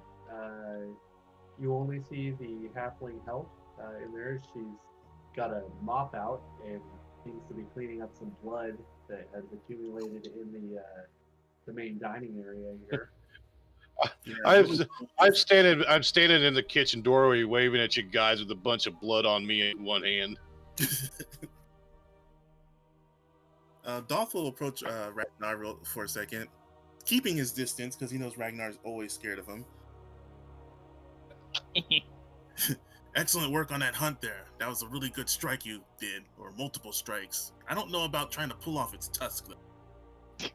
But good job. And then he walks away.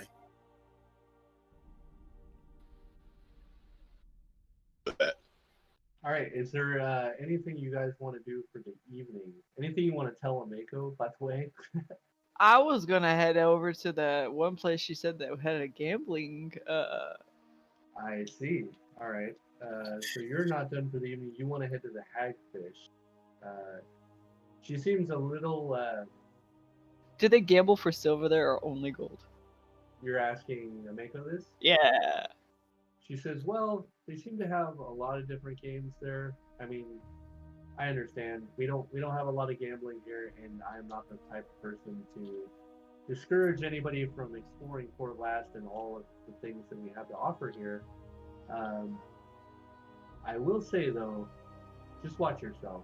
The individuals that frequent that place have been gambling a long time.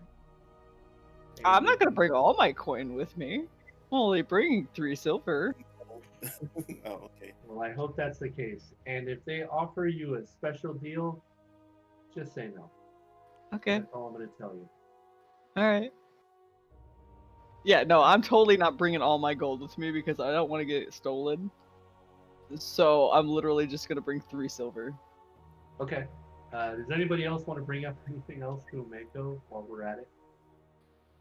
Do you think Dolph would want to ask her if any of the armor shops are still open because he wants to, honor that Ragnar gave him? Yeah, this late in the evening, probably not. Gotcha. Yeah, Roken probably. I was thinking while he was out hunting, if you ask her if he might be able to take a look in that room that the ranger keeps there, because he might be able to find something that would allow him to figure out where she might be at this time. They might be able to locate her out in the woods. Ah, what's your reaction to this? 0. All right. It's not bad. I just need to know.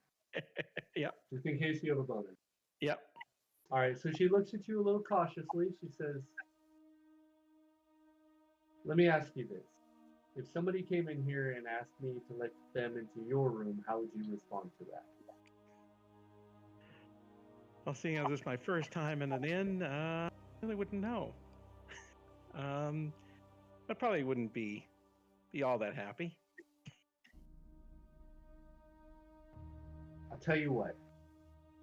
I'm pretty sure just by looking at you that Shillelagh wouldn't be extremely opposed.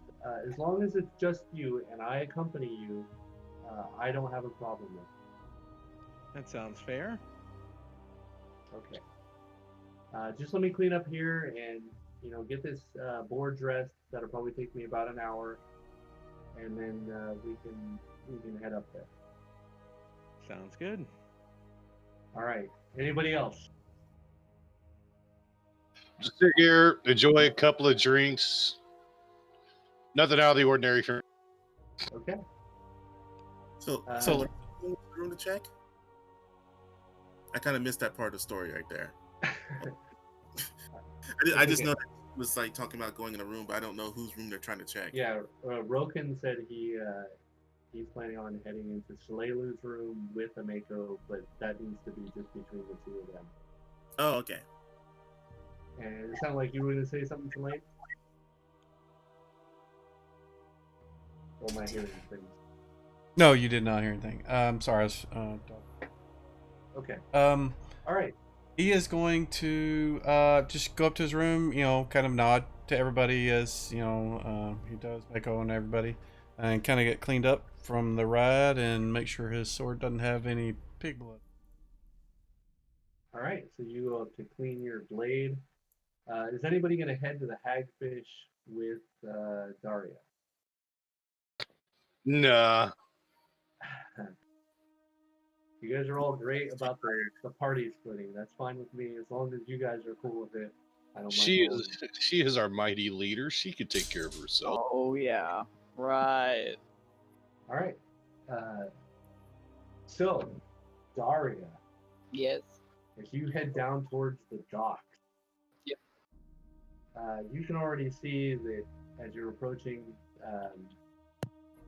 It's a much different ambiance as you're heading down. There's all kinds of dock workers. Even at this hour, they're still unloading cargo. I get the and stuff impression from that this the various place, ships. Hagfish, is not the best Okay. place. And as you're approaching the building, you can hear the boisterous activity coming from the Hagfish before you even get there. Unlike a Mako's establishment, where it seems to be concealed or contained until you open the door, this just seems to permeate the air.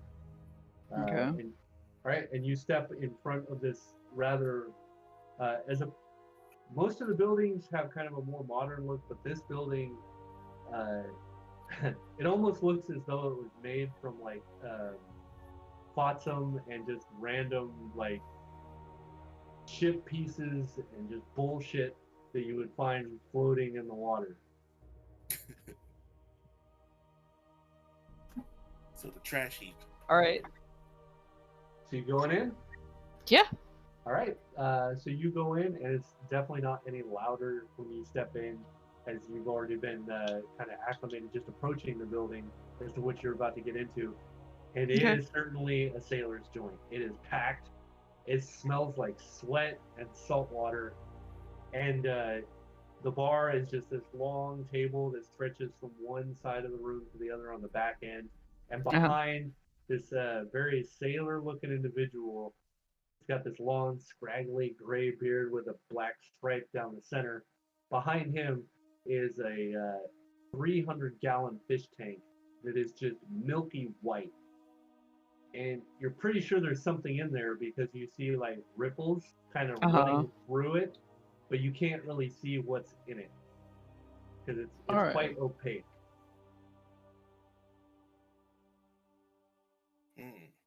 So what would you like to do as you step in? Nobody seems to pay any attention to you as you step in, and you can see there are all kinds of games going on in this place, just right from the onset.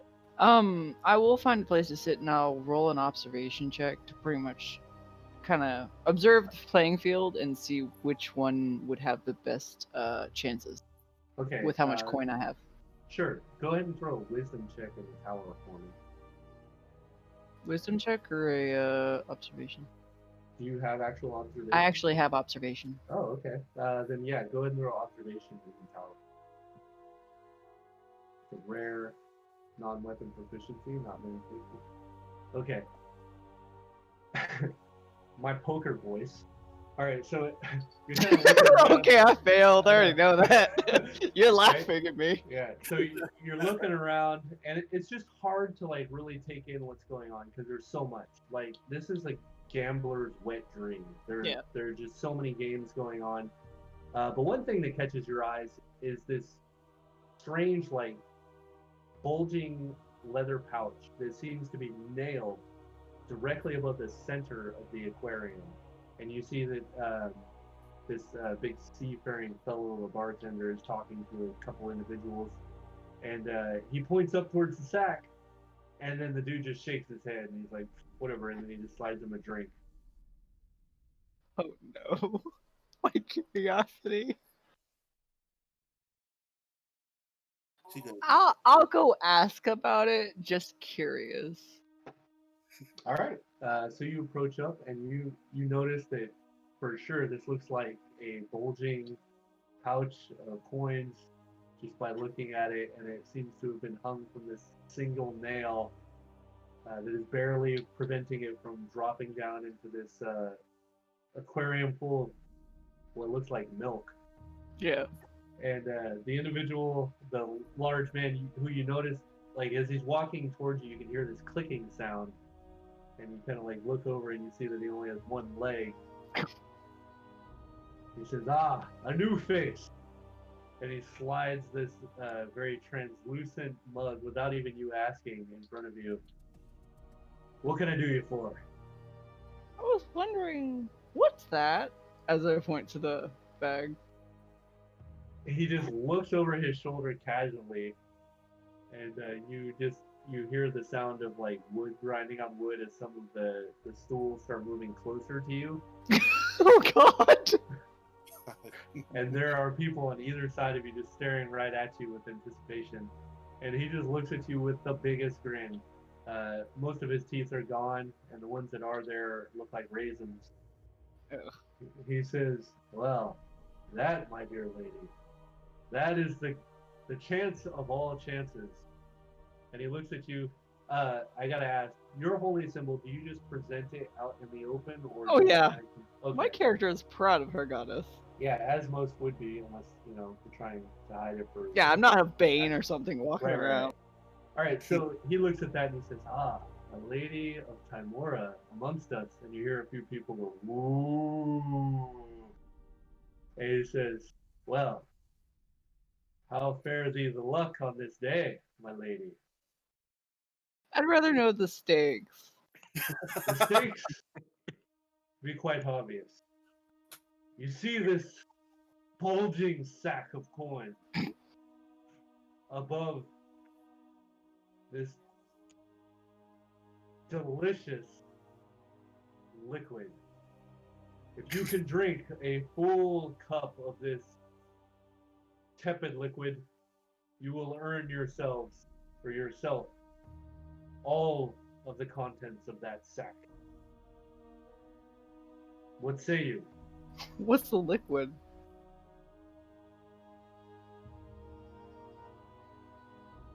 It is but one silver piece to find out what this liquid is.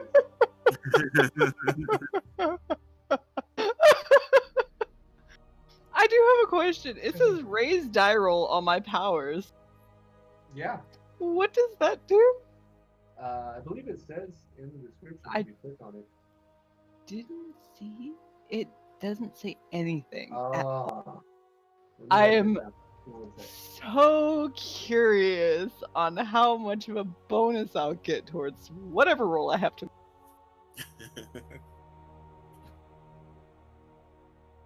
What is that? The luck maiden has turned into a calculation maiden. My character does weigh the odds. She's not Underpowered. stupid. Raise die roll. It sure shit doesn't say it. Okay, so I will have to fix that. Good to know.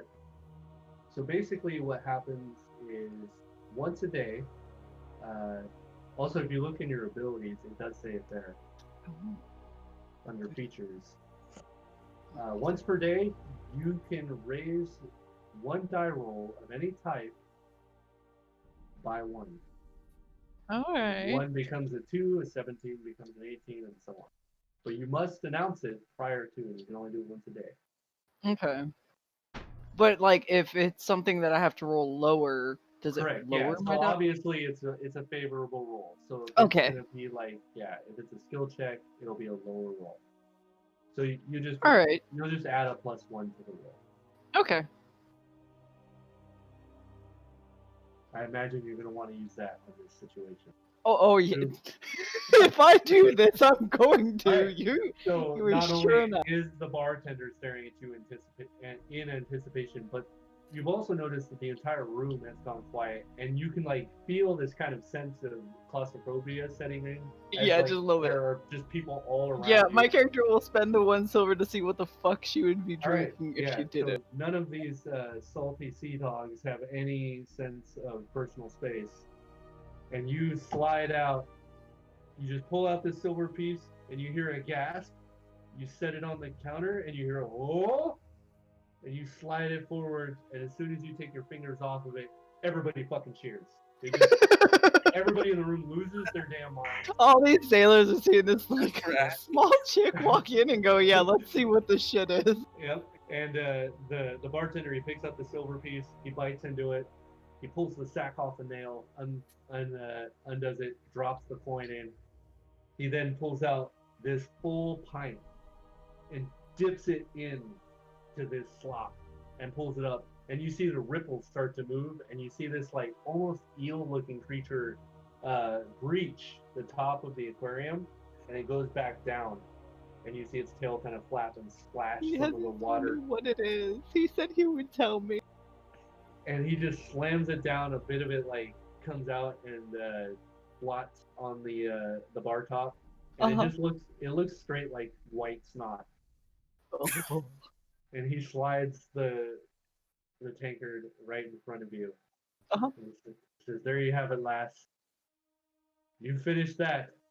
without losing your lunch. And that sack for yours. You said you'd tell me what it is. Nay, I said you would find out if you took the gamble. Damn it. Ouch. Fuck it, why not? Damn, Why not? What's all I'm gonna lose is my pride. Why not?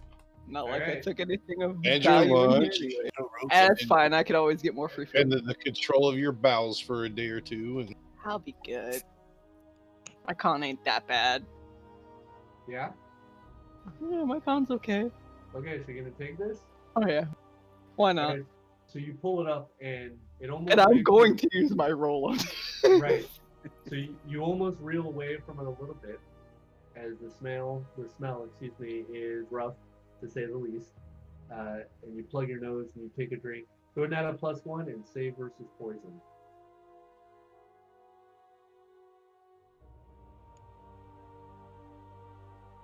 Out in the.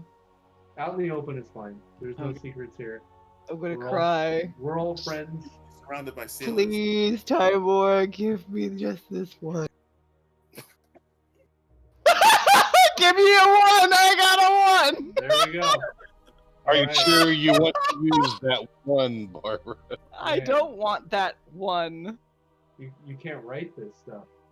All right, so You know, Timora, you need to take things not so literally. all right, so She is You- rolling. yeah, you barely get just the littlest bit of this liquid into your mouth, and just the viscosity of it and the sliminess of it. It just like it makes your lips stick together like instantly, and it just smells like rotten fish. As you're trying to get it down, but your nose is so close to the liquid, and some of it even kind of touches the tip of your nose from the tankard. And I'm not even a good enough DM to explain like Do I lose my lunch? the Or do I violence- just not be able yeah, to drink as it? soon as you like start to tilt it back, you immediately slam it down and you projectile vomit all over the bartender's face. It gets in his beard. Everybody loses their mind. They're He's already covered loud in and they just bacon. start laughing so hard. And even the bartender, who you just threw up right in his face, just starts laughing hysterically. And without even missing a beat, he just turns and hangs the sack right back on the nail, and that's where we're gonna end for tonight. That's You- great. Eel water. Eel water. There you go, Projectile guys. vomiting. Ending on projectile vomiting. That used to be a skill. I think she's been lying. I think she actually is a cleric of Besheba. That's what it's looking like, isn't it? I know, but Shaba has graced you with her presence, apparently. Is that like a bad luck goddess? That is Yeah, the direct opposite. Shaba is Timora's sister, the goddess of misrule and bad luck. Twin sister, too. Goddess of misfortune.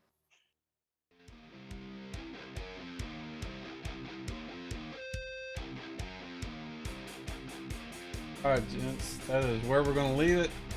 We'll be back next Friday, hopefully. Tomorrow I have my game. Start at 8 p.m. Central. We'll be running through Temple of Elemental Evil, level 3. Party's in a dire situation. We'll see how it goes.